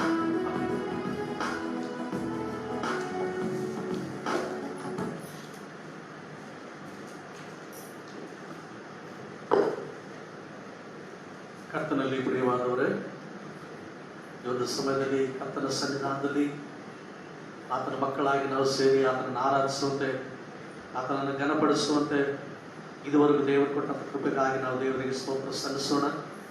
ದೇವರ ವಾಕ್ಯವು ನಮ್ಮ ಜೀವಿತಗಳಲ್ಲಿ ಕಾರ್ಯ ಮಾಡುವಂಥದ್ದು. ದೇವರ ವಾಕ್ಯವು ನಮ್ಮ ಜೀವಿತಗಳಲ್ಲಿ ಬದಲಾವಣೆ, ಬಿಡುಗಡೆ ಕೊಡುವಂಥದ್ದು ದೇವರ ವಾಕ್ಯ ಆಗಿದೆ. ಆ ವಾಕ್ಯ ನಾವು ಎಷ್ಟು ಹೆಚ್ಚಾಗಿ ಧ್ಯಾನ ಮಾಡುತ್ತಾ, ಅದನ್ನು ಅಭ್ಯಾಸ ಮಾಡುತ್ತಾ, ಅದನ್ನು ನಮ್ಮ ಜೀವಿತಗಳಲ್ಲಿ ನಾವು ಸ್ಥಾನವನ್ನು ಕೊಡ್ತೇವೋ ಅಷ್ಟು ಹೆಚ್ಚಾದ ರೀತಿಯಲ್ಲಿ ನಮ್ಮ ಜೀವಿತಗಳಲ್ಲಿ ನಮ್ಮಲ್ಲಿ ಸಮೃದ್ಧಿಯನ್ನು, ಆತ್ಮಿಕ ಸಮೃದ್ಧಿ, ಶಾರೀರಿಕ ಸಮೃದ್ಧಿ, ಆರ್ಥಿಕ ಸಮೃದ್ಧಿ, ಎಲ್ಲ ವಿಷಯಗಳಲ್ಲಿ ಸಮೃದ್ಧಿಯನ್ನು ಕೊಡುವಂಥದ್ದು ದೇವರ ವಾಕ್ಯ. ಅದಕ್ಕೆ ಧರ್ಮೋಪದೇಶ ಕಾಂಡದಲ್ಲಿ 20ನೇ ಅಧ್ಯಾಯದಲ್ಲಿ ನಾವು ನೋಡ್ತೇವೆ, ನೀವು ನನ್ನ ವಾಕ್ಯಗಳ ಪ್ರಕಾರ ನಡೆದರೆ ಎಲ್ಲ ಆಶೀರ್ವಾದಗಳಲ್ಲಿ, ಕುಟುಂಬಕ್ಕೆ ಆಶೀರ್ವಾದ ಇದೆ, ಮನೆಗೆ ಆಶೀರ್ವಾದ ಇದೆ, ಆರ್ಥಿಕ ಆಶೀರ್ವಾದ ಇದೆ, ಆರೋಗ್ಯದ ಆಶೀರ್ವಾದ ಇದೆ, ಎಲ್ಲ ಆಶೀರ್ವಾದಗಳನ್ನು ದೇವರು ನಮ್ಗೆ ಕೊಟ್ಟಿದ್ದಾರೆ. ಈ ದಿನಮಾನಗಳಲ್ಲಿ ದೇವರ ಆಲಯಕ್ಕೆ ನಾವು ಹೋಗೋದಕ್ಕೆ ಅವಕಾಶ ಇಲ್ಲದೇ ಇದ್ದರೂ ದೇವರು ತನ್ನ ವಾಕ್ಯಗಳನ್ನು ವಿಧ ವಿಧವಾದ ರೀತಿಯಲ್ಲಿ ಬೇರೆ ಬೇರೆ ಈ ಟೆಕ್ನಾಲಜಿಗಳನ್ನು ಉಪಯೋಗಿಸಿಕೊಂಡು ಬೇರೆ ಬೇರೆ ಸೇವಕರ ಮೂಲಕ ನಮ್ಮೊಟ್ಟಿಗೆ ವಾಕ್ಯವನ್ನು ದೇವರು ಮಾತನಾಡ್ತಾ ಇರುವಾಗ ಒಂದು ಸತ್ಯ ನಾವು ತಿಳ್ಕೊಳ್ಬೇಕಂದ್ರೆ, ದೇವರು ಇಷ್ಟು ಅಡ್ಡಿಗಳಿದ್ದಾಗಲೂ ನಿನ್ನೊಟ್ಟಿಗೆ ಮಾತನಾಡ್ತಾ ಇರುವಾಗ ನಾವು ತಿಳ್ಕೊಳ್ಬೇಕಾದ್ರೆ ಗಾಡ್ ಲವ್ಸ್ ಯು. ದೇವರು ನಿನ್ನನ್ನು ಪ್ರೀತಿ ಮಾಡ್ತಾ ಇದ್ದಾನೆ. ಅದಕ್ಕಾಗಿ ಅಡ್ಡಿಗಳ ಮಧ್ಯದಲ್ಲಿಯೂ ನಿನ್ನೊಟ್ಟಿಗೆ ಆತನು ಮಾತನಾಡ್ತಾ ಇದ್ದಾನೆ. ಅದಕ್ಕಾಗಿ ನಾವು ದೇವರಿಗೆ ಸ್ತೋತ್ರ ಸಲ್ಲಿಸೋಣ. ಈ ಸಮಯದಲ್ಲಿ ಕರ್ತನ ಸನ್ನಿಧಾನದಲ್ಲಿ ಯೋಹಾನನ ಬರೆದ ಸುವಾರ್ತೆ 16ನೇ ಅಧ್ಯಾಯದ 5ನೇ ವಚನದಿಂದ 15ನೇ ವಚನದವರೆಗಿರುವಂಥ ವಾಕ್ಯ ಭಾಗವನ್ನು ನಾವು ಓದಿಕೊಂಡಿದ್ದೇವೆ. ಈ ವಾಕ್ಯ ಭಾಗದಲ್ಲಿ ನಾವು ಧ್ಯಾನ ಮಾಡೋದಕ್ಕಿಂತ ಮುಂಚಿತವಾಗಿ ಕಳೆದ ವಾರ ದೇವರ ವಾಕ್ಯಗಳನ್ನು ನಾವು ಧ್ಯಾನ ಮಾಡುವಾಗ ಪಂಚಾಶತಮ ದಿನದ ಬಗ್ಗೆ ನಾವು ಧ್ಯಾನ ಮಾಡಿದ್ವಿ. ಪಂಚಾಶತಮ ದಿನ ಅದನ್ನು ಪವಿತ್ರಾತ್ಮನು ಇಳಿದು ಬಂದಂಥ ದಿನ. ಪವಿತ್ರಾತ್ಮನು ಅನ್ನುವಂಥ ಒಂದು ಕಾರ್ಯದ ಬಗ್ಗೆ ಕಳೆದ ವಾರದಲ್ಲಿ ನಾವು ಮಾತನಾಡುವಾಗ ಪವಿತ್ರಾತ್ಮನು ಅದರ ಗ್ರೀಕ್ ಭಾಷೆಯಲ್ಲಿ ನಾವು ಉಪಯೋಗಿಸಿದಂಥ ಪದ ಪ್ಯಾರಾಕ್ಲಿಟೋಸ್, ಅಂದರೆ ಆತನು ನಮಗೆ ಸಹಾಯಕ, is a helper, is a advocate and is a counsellor. ಆತನು ನಮಗೆ ಸಹಾಯ ಮಾಡುವ ಆತನು, ನಮಗೆ ಮಧ್ಯವರ್ತಿ ಆಗಿರುವ ಆತನು, ಮತ್ತು ನಾವು ನೋಡಿದ್ದೇವೆ ಆತನು ನಾವು ನೋಡುವಾಗ ನಮಗೆ ಆದರಣೆಯನ್ನು ಕೊಡುವಂಥವನು ಆತನಾಗಿದ್ದಾನೆ. ಅದರಿಂದ ಪವಿತ್ರಾತ್ಮ ಅನ್ನುವಂಥದ್ದು ಪ್ರತಿಯೊಬ್ಬ ವಿಶ್ವಾಸಿಗೆ ದೇವರು ಕೊಟ್ಟಂಥ ಒಂದು ಶ್ರೇಷ್ಠವಾದಂಥ ಭಾಗವಾಗಿದೆ. ಯಾಕಂದ್ರೆ ದೇವರು ಲೋಕದ ಮೇಲೆ ಎಷ್ಟೋ ಪ್ರೀತಿಯನ್ನಿಟ್ಟು ತನ್ನ ಮಗನನ್ನು ಈ ಲೋಕಕ್ಕೆ ಆತನ ಕಳಿಸಿಕೊಟ್ಟನು. ಈ ಪವಿತ್ರ ಆತ್ಮನು ಆತನ ಮಗನ ಆತ್ಮವೇ ಈ ಒಂದು ಪವಿತ್ರ ಆತ್ಮ. ಕಳೆದ ವಾರ ನಾವು ನೋಡಿದ್ದೇವೆ, ಪವಿತ್ರ ಆತ್ಮ ಅನ್ನುವಂಥದ್ದು ಯಾವುದೋ ಒಂದೇ ಜನಾಂಗಕ್ಕೆ, ಒಂದೇ ಸಂಸ್ಥೆಗೆ ಸಂಬಂಧಪಟ್ಟದ್ದಲ್ಲ, ಯಾವುದೇ ಒಂದೇ ಗುಂಪಿಗೆ ಸಂಬಂಧಪಟ್ಟದ್ದಲ್ಲ. ಪವಿತ್ರ ಆತ್ಮ ಅನ್ನುವಂಥದ್ದು ಪ್ರತಿಯೊಬ್ಬರಿಗೆ ಸಂಬಂಧಪಟ್ಟದ್ದು, ಪ್ರತಿಯೊಬ್ಬ ವಿಶ್ವಾಸಿ ಆತನು ಯೇಸು ಸ್ವಾಮಿಯನ್ನು ಅಂಗೀಕರಿಸಬೇಕಾದ್ರೆ ದೇವರ ವಾಕ್ಯ ಬಹಳ ಸ್ಪಷ್ಟವಾಗಿ ಹೇಳ್ತದೆ, ಆತ್ಮನ ಕಾರ್ಯ ಮಾಡದಿದ್ದರೆ ಆತನು ಯೇಸುವನ್ನು ಅಂಗೀಕರಿಸುವುದಕ್ಕೆ ಎಷ್ಟು ಮಾತ್ರ ಸಾಧ್ಯ ಇಲ್ಲ. ಅದಕ್ಕಾಗಿ ನಾವು ನೋಡುವಾಗ ಯೇಸು ಕ್ರಿಸ್ತನ ಪವಿತ್ರಾತ್ಮನ ಬಗ್ಗೆ ಆತನು ಹೇಳ್ತಾನೆ. ಶಿಷ್ಯರು ನಾವು ನೋಡುವಾಗ 13ನೇ ಅಧ್ಯಾಯ ಮತ್ತು 14, 15, 16ನೇ ಅಧ್ಯಾಯಗಳನ್ನು ನೋಡುವಾಗ ಯೇಸು ಕ್ರಿಸ್ತನು ಶಿಲುಬೆಗೆ ಮರಣಕ್ಕೆ ಹತ್ತಿರವಾಗುವ ಸಂದರ್ಭದಲ್ಲಿ ತನ್ನ ಶಿಷ್ಯರನ್ನು ಧೈರ್ಯಪಡಿಸ್ತಾನೆ. ನಾನೇ ಮಾರ್ಗವು ಸತ್ಯವು ಜೀವ ಆಗಿದ್ದೇನೆ ಎಂಬುದಾಗಿ 14ನೇ ಅಧ್ಯಾಯದಲ್ಲಿ ಆತನು ಹೇಳ್ತಾ ಧೈರ್ಯಪಡಿಸುತ್ತಾ ಮುಂದೆ ಬರುವಾಗ 16ನೇ ಅಧ್ಯಾಯಕ್ಕೆ ಬರುವಂತ ಸಂದರ್ಭದಲ್ಲಿ ನಾವು ನೋಡುವಾಗ ಆತನು ಹೇಳ್ತಾನೆ, ನಾನು ಹೋದ್ಮೇಲೆ ನೀವು ಚಿಂತೆ ಮಾಡಬೇಡ್ರಿ, ಪವಿತ್ರಾತ್ಮನು ನಿಮಗೋಸ್ಕರ ಕಳಿಸ್ಕೊಡ್ತೀನಿ. ನೀವು ಒಬ್ಬಟ್ಟಿಗರಾಗಿರುವುದಿಲ್ಲ, ಪವಿತ್ರಾತ್ಮನು ಬಂದು ನಿಮಗೆ ಸಹಾಯ ಮಾಡ್ತಾನೆ. ಪವಿತ್ರಾತ್ಮನು ಬಂದು ಆತನು ನನ್ನಲ್ಲಿರುವಂತ ವಿಷಯ ನಾನು ಇವತ್ತವರೆಗೆ ಏನ್ ಹೇಳಿದಿನೋ ಅಷ್ಟೇ ನಿಮಗೆ ಸಾಕು. ಆದ್ರೆ ಇನ್ನೂ ಹೆಚ್ಚಿನ ವಿಚಾರಗಳನ್ನು ಪವಿತ್ರಾತ್ಮನು ಬಂದು ನಿಮಗೆ ಆತನು ತಿಳಿಯಪಡಿಸ್ತಾನೆ. ನಾನು ಹೋಗದೆ ಹೊರತು ಆತನು ಬರುವುದಿಲ್ಲ ಎಂದು ಹೇಳಿದ. ಆಗ ಆ ಯೇಸು ಕ್ರಿಸ್ತನ ಪುನರುತ್ಥಾನವಾದ ಮೇಲೆ, ಆತನ ಸ್ವರ್ಗಾರೋಹಣವಾದ ಮೇಲೆ ದೇವರ ವಾಕ್ಯವನ್ನು ನೋಡ್ತೇವೆ, ಪವಿತ್ರಾತ್ಮನು ಅವರ ಮೇಲೆ ಇಳಿದು ಬಂದನು. ಅಂದ್ರೆ ನಾವು ಬೈಬಲಲ್ಲಿ ಕಳೆದ ವಾರ ನಾವು ನೋಡಿದ್ದೇವೆ, ಪವಿತ್ರಾತ್ಮನು ಅನೇಕ ವಿಷಯಗಳಲ್ಲಿ ಬೇರೆ ಬೇರೆ ರೀತಿಯಲ್ಲಿ ಆತನು ಇಳಿದು ಬಂದು ನೋಡಿ. ಯೇಸು ಕ್ರಿಸ್ತನ ಮೇಲೆ ಆತನು ಇಳಿದು ಬರುವಾಗ ಅಲ್ಲಿ ದೇವರ ವಾಕ್ಯದಲ್ಲಿ ನಾವು ನೋಡ್ತೇವೆ, ಅಂದ್ರೆ ಆತನ ಪಾರಿವಾಳದ ಉಪಾಧಿಯಲ್ಲಿ ಆತನ ಇಳಿದು ಬಂದನ್ನು ದೇವರ ವಾಕ್ಯದಲ್ಲಿ ನೋಡ್ತೇವೆ. ಮತ್ತು ಅಪೊಸ್ತಲ ಕೃತ್ಯಗಳ 2ನೇ ಅಧ್ಯಾಯದಲ್ಲಿ ನಾವು ನೋಡುವಾಗ ಬೆಂಕಿಯ ನಾಲಿಗೆಯ ಉಪಾಧಿಯಲ್ಲಿ ಅಲ್ಲಿ 12 ಜನ ಶಿಷ್ಯರ ಮೇಲೆ ಆತನ ಇಳಿದು ಬಂದದನ್ನು ನಾವು ನೋಡ್ತೇವೆ. ಅದಾದ ಮೇಲೆ ನಾವು ನೋಡುವಾಗ ಅಪೊಸ್ತಲ ಕೃತ್ಯಗಳು 2ನೇ ಅಧ್ಯಾಯ 24ನೇ ವಚನದಲ್ಲಿ ನಾವು ನೋಡುವಾಗ ಅಲ್ಲಿ ಅದು ಗಾಳಿಗೆ ಸೂಚನೆ ಆಗಿದೆ. ಗಾಳಿಯ ರೀತಿಯಲ್ಲಿ ಆತನು ಹಿಡಿದು ಬರುವಂತದನ್ನು ನಾವು ಅಲ್ಲಿ ನೋಡ್ತೇವೆ. ನಾವು ನೋಡಿ ಯೋಹಾನ ಬರೆಸುವಂತ 7ನೇ ಅಧ್ಯಾಯದಲ್ಲಿ ನಾವು ನೋಡುವಾಗ ಅಲ್ಲಿ ನಿಮ್ಮಲ್ಲಿ ಯಾರಿಗಾದ್ರೂ ನೀರಡಿಕೆ ಆಗಿದ್ರೆ ನನ್ನ ಹತ್ರ ಬಂದ್ರಿ, ನೀವು ಹಣವಿಲ್ಲದೆ ಕೊಂಡಿರಿ ಎಂಬುದಾಗಿ ಹೇಳುವಾಗ ಯೇಸು ಕ್ರಿಸ್ತನು ತಾನು ಕೊಡುವಂತ ಪವಿತ್ರಾತ್ಮನ ವಿಷಯದಲ್ಲಿ ಆತನನ್ನು ಮಾತನಾಡ್ತಾನೆ ಎಂಬುದಾಗಿ ಆ 6ನೇ ಅಧ್ಯಾಯ 7ನೇ ಅಧ್ಯಾಯದ 37-38ನೇ ವಚನದಲ್ಲಿ ನಾವು ನೋಡ್ತಾ. ಹಾಗಾದ್ರೆ ಪವಿತ್ರಾತ್ಮನು ನಮ್ಮೆಲ್ಲರ ಜೀವಿತಗಳಲ್ಲಿ ಪ್ರತಿಯೊಬ್ಬ ವಿಶ್ವಾಸಿಗೆ ಜೀವಿತದಲ್ಲಿ ಆತನ ಇರ್ತಾನೆ. ಅದಕ್ಕೆ ನಾವು ನೋಡಿದ್ದೇವೆ, ಕೊರಿಂಥ ಪತ್ರಿಕೆಯಲ್ಲಿ ಆತನು ಹೇಳ್ತಾನೆ, ನಿಮ್ಮ ದೇಹವು ದೇವರ ಆಲಯವಾಗಿದೆ ಎಂದು, ನಿಮ್ಮ ಹೃದಯವು ಪವಿತ್ರಾತ್ಮನಿಗೆ ಗರ್ಭಗುಡಿಯಾಗಿದೆ. ಅಂದ್ರೆ ಪವಿತ್ರಾತ್ಮನು ನಮ್ಮ ಹೃದಯದಲ್ಲಿ ವಾಸ ಮಾಡ್ತಾನೆ, ಗರ್ಭಗುಡಿಯಾಗಿ ಆತನು ಮಾತನಾಡ್ತಾನೆ. ಇದು ಸಂಪೂರ್ಣವಾಗಿ ದೇವರ ಆಲಯ. ಆದ್ರೆ ಈ ದೇವರ ಆಲಯದಲ್ಲಿ ಗರ್ಭಗುಡಿ ಏನಂದ್ರೆ ನಮ್ಮ ಹೃದಯ. ಆ ಗರ್ಭಗುಡಿಯಲ್ಲಿ ವಾಸ ಮಾಡುವಂತ ಯಾರಂದ್ರೆ ಪವಿತ್ರಾತ್ಮನಲ್ಲಿ ವಾಸ ಮಾಡ್ತಾನೆ. ಅದಕ್ಕೆ ಸ್ವಾಮಿ ಹೇಳ್ತಾನೆ, ಅಂದ್ರೆ ತಂದೆಗೆ ವಿರುದ್ಧವಾಗಿ ನೀವು ಮಾತನಾಡಿದ್ರು, ಮಗನಿಗೆ ವಿರುದ್ಧವಾಗಿ ಮಾತನಾಡಿದ್ರು ನಿಮ್ಗೆ ಕ್ಷಮಾಪಣೆ ಇದೆ, ಆದ್ರೆ ಪವಿತ್ರಾತ್ಮನ ವಿರುದ್ಧವಾಗಿ ಮಾತನಾಡಿದ್ರೆ ನಿಮಗೆ ಕ್ಷಮಾಪಣೆ ಇಲ್ಲ. ಅಂದ್ರೆ ಹಾಗಾದ್ರೆ ಶ್ರೇಷ್ಠವಾದಂತ ಈ ಆತ್ಮನು, ಪವಿತ್ರ ಆತ್ಮನು ಅಂದ್ರೆ ಹೋಲಿ ಸ್ಪಿರಿಟ್ ಅಂದ್ರೆ ಪವಿತ್ರವಾಗಿರುವಂತವನು, ಪವಿತ್ರವಾದ ಕಾರ್ಯಗಳನ್ನು ಮಾಡುವಂತವನು. ಕಳೆದ ವಾರ ನಾವು ನೋಡಿದ್ದೀವಿ, ಪವಿತ್ರಾತ್ಮನು ವಿಶ್ವಾಸಿಗಳಿಗಾಗಿ ಕೊಡಲ್ಪಟ್ಟಿದ್ದಾನೆ. ವಿಶ್ವಾಸಿಗಳ ಜೀವನದಲ್ಲಿ ಆತನ ಕಾರ್ಯ ಮಾಡುವಂತವನು ಆತನಾಗಿದ್ದಾನೆ. ಯೇಸು ಕ್ರಿಸ್ತನು ಮಾಡಿದಂತಹ ಶ್ರೇಷ್ಠವಾದ ಬಲಿದಾನದ ಮೂಲಕ ಯಾರ್ಯಾರು ಆತನನ್ನು ನಂಬಿಕಿಟ್ಟರೋ ದೇವರ ಮಕ್ಕಳಾಗುವಂತ ಅಧಿಕಾರ ಪಡ್ಕೊಂಡು ಆ ಪರಲೋಕ ರಾಜ್ಯವನ್ನು ಸೇರುವುದಕ್ಕೆ ಪ್ರಯಾಣದಲ್ಲಿದ್ದಾರೋ ಅವರಿಗೆ ಬೇಕಾದ ಸಹಾಯಗಳನ್ನು ಪವಿತ್ರಾತ್ಮನ ಅವರಿಗೆ ಆತ್ಮ ಒದಗಿಸಿಕೊಡ್ತಾನೆ. ಕಳೆದ ವಾರ ನಾವು ನೋಡಿದ್ದೇವೆ, ದೇವರ ವಾಕ್ಯದಲ್ಲಿ ಅಪೊಸ್ತಲ ಕೃತ್ಯಗಳು 1ನೇ ಅಧ್ಯಾಯ 8ನೇ ವಚನದಲ್ಲಿ ನಾವು ನೋಡುವಾಗ ನಾವು ನೋಡಿದ್ದೇವೆ, ಪವಿತ್ರಾತ್ಮನು ನಿಮ್ಮ ಮೇಲೆ ಇಳಿದು ಬರುವಾಗ ನೀವು ಸಾಕ್ಷಿಗಳಾಗಿರ್ತೀರಿ. ಅಂದ್ರೆ ಮೊದಲನೇದಾಗಿ ಆತನು ಹೇಳ್ತಾನೆ, ಪವಿತ್ರಾತ್ಮನ ವಿಶ್ವಾಸಿಗಳ ಜೀವಿತದಲ್ಲಿ ಮಾಡುವಂತ ಮೊದಲನೇ ಕಾರ್ಯ ಏನಂದ್ರೆ ಆತನ ವಿಶ್ವಾಸಿಯನ್ನು ಬಲಪಡಿಸ್ತಾನೆ. ಬಲಪಡಿಸುವುದು ಮಾತ್ರವಲ್ಲ, ಆ ವಿಶ್ವಾಸ ಸಾಕ್ಷಿಯಾಗಿ ಜೀವಿಸುವುದಕ್ಕೆ ಆತನು ಸಹಾಯ ಮಾಡ್ತಾನೆ. ಎಂತ ದಿನಮಾನಗಳಲ್ಲಿ ಪವಿತ್ರಾತ್ಮನು ಬಲ ಕೊಡುವಂತ ದೇವರಾಗಿದ್ದಾನೆ. ಪವಿತ್ರಾತ್ಮನು ವಿಶ್ವಾಸಿಯನ್ನು ಕರ್ತನಿಗೋಸ್ಕರ ಸಾಕ್ಷಿಯಾಗಿ ನಿಲ್ಲುವುದಕ್ಕೆ ಆತನು ಶಕ್ತಿ ಕೊಡುವಂತ ದೇವರು ಆತನಾಗಿದ್ದಾನೆ. ಮತ್ತೆ ಎರಡನೇದಾಗಿ ಸಹ ನಾವು ನೋಡಿದ್ದೇವೆ, ರೋಮಪುರದವರಿಗೆ ಬರೆದ ಪತ್ರಿಕೆ 8ನೇ ಅಧ್ಯಾಯ 26-27ನೇ ವಚನದಲ್ಲಿ ನಾವು ನೋಡಿದಾಗ ಪವಿತ್ರಾತ್ಮನು ಮಾಡುವಂತ ಕಾರ್ಯಗಳನ್ನು ನಾವು ನೋಡಿದ್ದೇವೆ. ವಿಶ್ವಾಸಿಯ ಜೀವಿತದಲ್ಲಿ ಅದು ಏನ್ ಮಾಡ್ತಂದ್ರೆ, ನಾವು ಅಶಕ್ತರಾಗಿದ್ದಾಗ ದೇವರು ನಮಗೆ ಬಲವನ್ನು ಆತನು ಕೊಡ್ತಾನೆ. ಅಂದ್ರೆ ನಾವು ನೋಡ್ತೇವೆ, ಮಾತಿಲ್ಲದ ನರಳಾಟದಿಂದ ನಮಗೋಸ್ಕರ ದೇವರ ಹತ್ರ ಆತನು ವಿಜ್ಞಾಪನೆ ಮಾಡ್ತಾನೆ.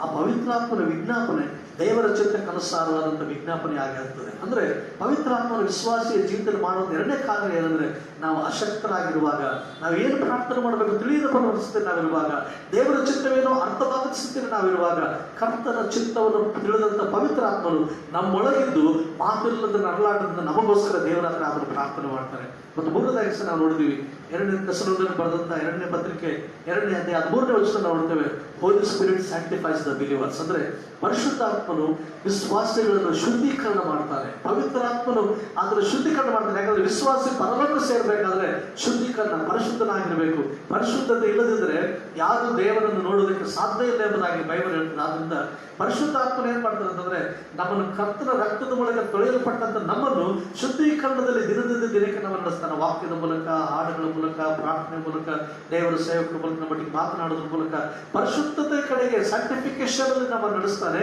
It is a process. ಅಂದ್ರೆ ಒಂದೇ ದಿವಸ ಆಗುವಂಥದ್ದಲ್ಲ, ದಿನದಿಂದ ದಿನಕ್ಕೆ ನಾವು ನಡೆಯುತ್ತಾ ಕರ್ತನ ದಿನ ಬರುವಾಗ ನಾವು ಆತನ ಮುಂದೆ ಪರಿಶುದ್ಧರಾಗಿ ನಿಲ್ಲುವುದಕ್ಕೆ ನಮಗೆ ಬಲ ಕೊಡುವಂಥದ್ದು ಏನಂದ್ರೆ ಪರಿಶುದ್ಧಾತ್ಮನೇ ನಮಗೆ ಬಲ ಕೊಡ್ತಾರೆ. ಈ ದಿವಸ ನಾವು ಧ್ಯಾನ ಮಾಡಲಿಕ್ಕಿದ್ದೇವೆ. ಪರಿಶುದ್ಧಾತ್ಮ ನಮ್ಮ ಜೀವಿತದಲ್ಲಿ ಇನ್ನೇನು ಸಹಾಯಗಳನ್ನು ಮಾಡ್ತಾನೆ. ಯಾಕೆ ಪರಿಶುದ್ಧಾತ್ಮನ ಹೊಂದಿಕೊಂಡಿರಬೇಕು? ಪರಿಶುದ್ಧಾತ್ಮನ ಹೊಂದಿಕೊಂಡವರಾಗಿ ನಾವಿರುವಾಗ ನಮ್ಮ ಜೀವಿತಗಳಲ್ಲಿ ಏನಾಗ್ತದೆ ಅನ್ನುವಂಥ ವಿಷಯ ನಾವು ಧ್ಯಾನ ಮಾಡೋಣ. ನಾವು ದೇವರ ವಾಕ್ಯದಲ್ಲಿ ನಾವು ನೋಡುವಾಗ ಓದಿದಂಥ ವಾಕ್ಯ ಭಾಗದಲ್ಲಿ ನಾವು ನೋಡ್ತೇವೆ.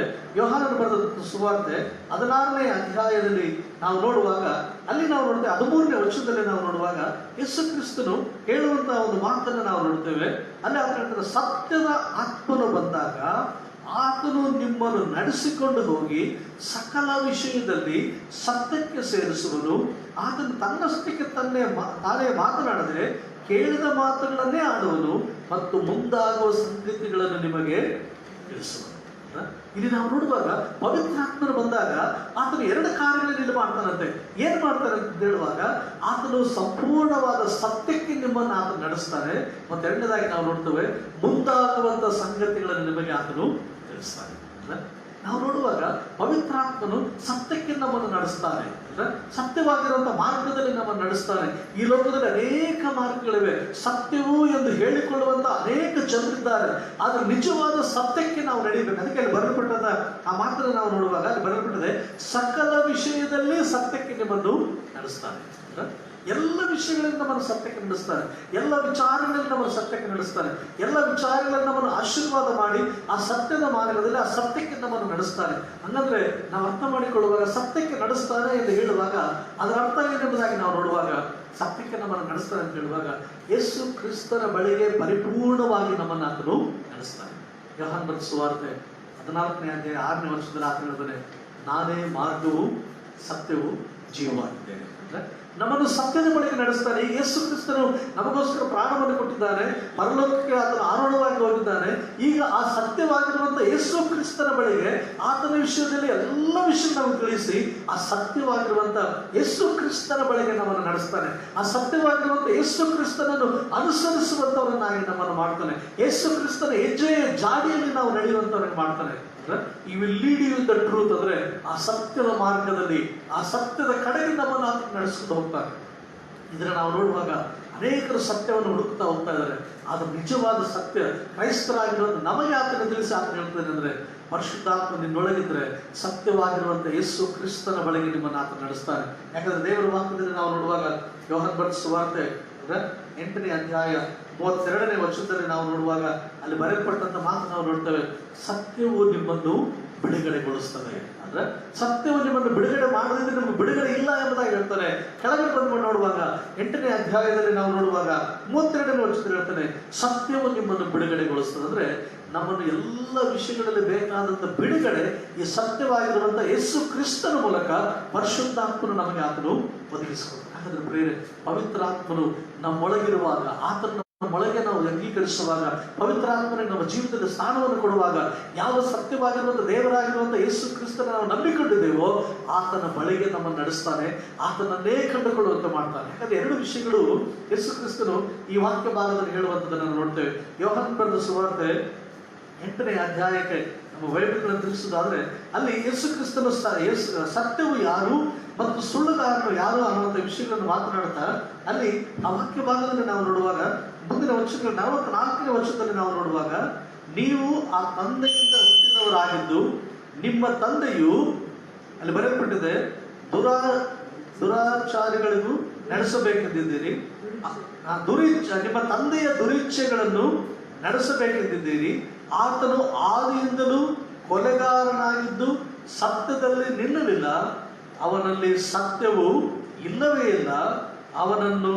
ಅವನು ಸುಳ್ಳಾಡುವನು, ಸತ್ಯಾನುಸಾರವಾಗಿ ಸ್ವಭಾವಾನುಸಾರವಾಗಿ ಆಡುತ್ತಾನೆ. ಅಂದ್ರೆ ಅಲ್ಲಿ ನಾವು ನೋಡುವಾಗ ಸುಳ್ಳುಗಾರನ ಅನ್ನುವಂಥವನು ಸೈತಾನನು, ಸತ್ಯ ಅನ್ನುವಂಥವನು ಯೇಸು ಕ್ರಿಸ್ತನಾಗಿದ್ದಾನೆ.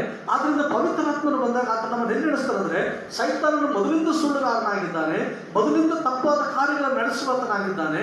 ಆದ್ರಿಂದ ಆ ಸುಳ್ಳುಗಾರನಿಂದ ಬಿಡಿಸಿ ನಮ್ಮನ್ನು ಏನ್ ಮಾಡ್ತಾನೆ, ಸತ್ಯದ ಮಾರ್ಗದಲ್ಲಿ ನಮ್ಮನ್ನು ನಡೆಸ್ತಾನೆ. ಯಾಕಂದ್ರೆ ಅಂತ್ಯ ದಿನಮಾನಗಳಲ್ಲಿ ಇದ್ದೇವೆ ಪ್ರೇರೆ, ಸೈತಾನನು ಸಹ ದೇವದೂತನಂತೆ ಕೆಲಸ ನಮ್ಗೆ ಕಾಣಿಸ್ಕೊಳ್ತಾನೆ.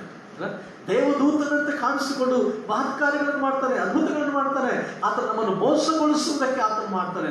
ಅದಕ್ಕೆ ಪವಿತ್ರಾತ್ಮನ ವಿಶ್ವಾಸಿ ಜೀವಿತದಲ್ಲಿ ಏನ್ ಮಾಡ್ತಾನೆ ಅಂತಂದ್ರೆ, ಆತನ ಇದ್ದುಕೊಂಡು ಆ ಸತ್ಯ ಅನ್ನುವಂಥದ್ದು ಎಲ್ಲಿದೆ, ಆ ಸತ್ಯವಾಗಿರುವಾತನ ಎಲ್ಲಿದ್ದಾನೆ, ಯಾವ ರೀತಿ ಆತನ ಇರ್ತಾನೆ, ಯಾವ ರೀತಿ ಅದನ್ನು ಜೀವಿಸಿದ್ರು, ಯಾವ ರೀತಿ ನಾವು ಜೀವಿಸಬೇಕೋ ಆ ಸತ್ಯಕ್ಕನುಸಾರವಾದ ರೀತಿಯಲ್ಲಿ ನಮ್ಮನ್ನು ನಡೆಸ್ತಾನೆ. ಮತ್ತೆ ಎರಡನೇದಾಗಿ 16ನೇ ಅಧ್ಯಾಯದಲ್ಲಿ 2ನೇ ಭಾಗದಲ್ಲಿ ನಾವು ನೋಡ್ತೇವೆ, ಅಲ್ಲಿ ಆತ ಹೇಳ್ತಾನೆ, ಮುಂದಾಗುವಂತ ಸಂಗತಿಗಳನ್ನು ನಿಮಗೆ ತಿಳಿಸ್ತಾನೆ. ಮುಂದಾಗುವಂತ ವಿಚಾರಗಳು ಈ ದಿನಗಳಲ್ಲಿ ನಾವು ನೋಡುವಾಗ ದೇವರಿಗೆ ಮಾತ್ರ ಗೊತ್ತು, ದೇವರ ಆತ್ಮನಿಗೆ ಮಾತ್ರ ಅದು ಗೊತ್ತಾಗಿದೆ. ಅಂದ್ರೆ ಇದನ್ನ ನಾವು ನೋಡುವಾಗ ಅನೇಕ ಜನರು ಈ ದಿನಗಳಲ್ಲಿ ನಾವು ನೋಡುವಾಗ ಮುಂದೆ ಭವಿಷ್ಯತ್ತು ಹೇಗಿರ್ತದೋ, ನಮ್ಮ ಗ್ರಹಗತಿಗಳು ಹೇಗಿರ್ತವೋ, ಅಂದ್ರೆ ಯಾವ ರೀತಿಯಲ್ಲಿ ನಮ್ಮ ಭವಿಷ್ಯತ್ತು ನಾವು ಕಟ್ಟಿಕೊಳ್ಬೇಕು, ನಮ್ಮ ಜಾತಕ ಯಾವ ರೀತಿಯಲ್ಲಿ ಇರ್ತದೆ ಎಂಬುದಾಗಿ ಅನೇಕರು ಹೋಗಿ ಕೈಗಳನ್ನು ತೋರಿಸು ಅಥವಾ ಜಾತಕ ಫಲವನ್ನು ತೋರಿಸು, ತಮ್ಮ ಭವಿಷ್ಯತ್ತುಗಳನ್ನು ಮುಂದೆ ಏನಾಗ್ತದೆ ತಿಳ್ಕೊಳ್ಬೇಕಂತ ಅನೇಕರು ಪ್ರಯತ್ನ ಮಾಡುವಂತ ನೋಡ್ತೇವೆ. ಆದ್ರೆ ದೇವರ ವಾಕ್ಯದಲ್ಲಿ ದೇವರ ಮಕ್ಕಳಿಗೆ ಒಂದು ದೊಡ್ಡ ಆಶೀರ್ವಾದ ಏನಂದ್ರೆ, ಪವಿತ್ರಾತ್ಮನು ನಮ್ಮೊಳಗಿರುವಾಗ ನಿನ್ನ ಜೀವಿತದಲ್ಲಿ ಮುಂದಾಗುವಂತ ವಿಷಯಗಳನ್ನು ದೇವರು ನಿನಗೆ ಆತನು ತಿಳಿಯಪಡಿಸ್ತಾನೆ. ನಿನ್ನ ಕುಟುಂಬ ಜೀವಿತದಲ್ಲಿ ಮುಂದಾಗುವಂತ ವಿಷಯಗಳನ್ನು ತಿಳಿಯಪಡಿಸ್ತಾನೆ, ನಿನ್ನ ಆತ್ಮಿಕ ಜೀವಿತದಲ್ಲಿ ಮುಂದಾಗುವಂತ ವಿಷಯಗಳನ್ನು ತಿಳಿಯಪಡಿಸ್ತಾನೆ, ನಿನ್ನ ಸೇವಾ ಜೀವಿತಗಳಲ್ಲಿ ಮುಂದಾಗುವಂತ ಸಂಗತಿಗಳನ್ನು ತಿಳಿಯಪಡಿಸ್ತಾನೆ. ಸೈತಾನನಿಗೆ ವಿರುದ್ಧವಾಗಿ ಬಂದಾಗ ನೀನು ಯಾವ ರೀತಿಯಲ್ಲಿ ಮುಂದೆ ಎಚ್ಚರಿಕೆಯಿಂದ ನಡೆಯಬೇಕೋ ಮುಂದಾಗುವಂತ ಎಲ್ಲ ವಿಷಯಗಳನ್ನು ಆತನು ತಿಳಿಯಪಡಿಸ್ತಾನೆ. ಯಾಕಂದ್ರೆ ಆತನು ತಂದೆಯಿಂದ ಬಂದ ಆತನು ಯೇಸು ಕ್ರಿಸ್ತನ ಆತ್ಮನು ಆತನಾಗಿರೋದ್ರಿಂದ ಆತನು ಎಲ್ಲವನ್ನು ಬಂದಂತವನಾಗಿದ್ದಾನೆ.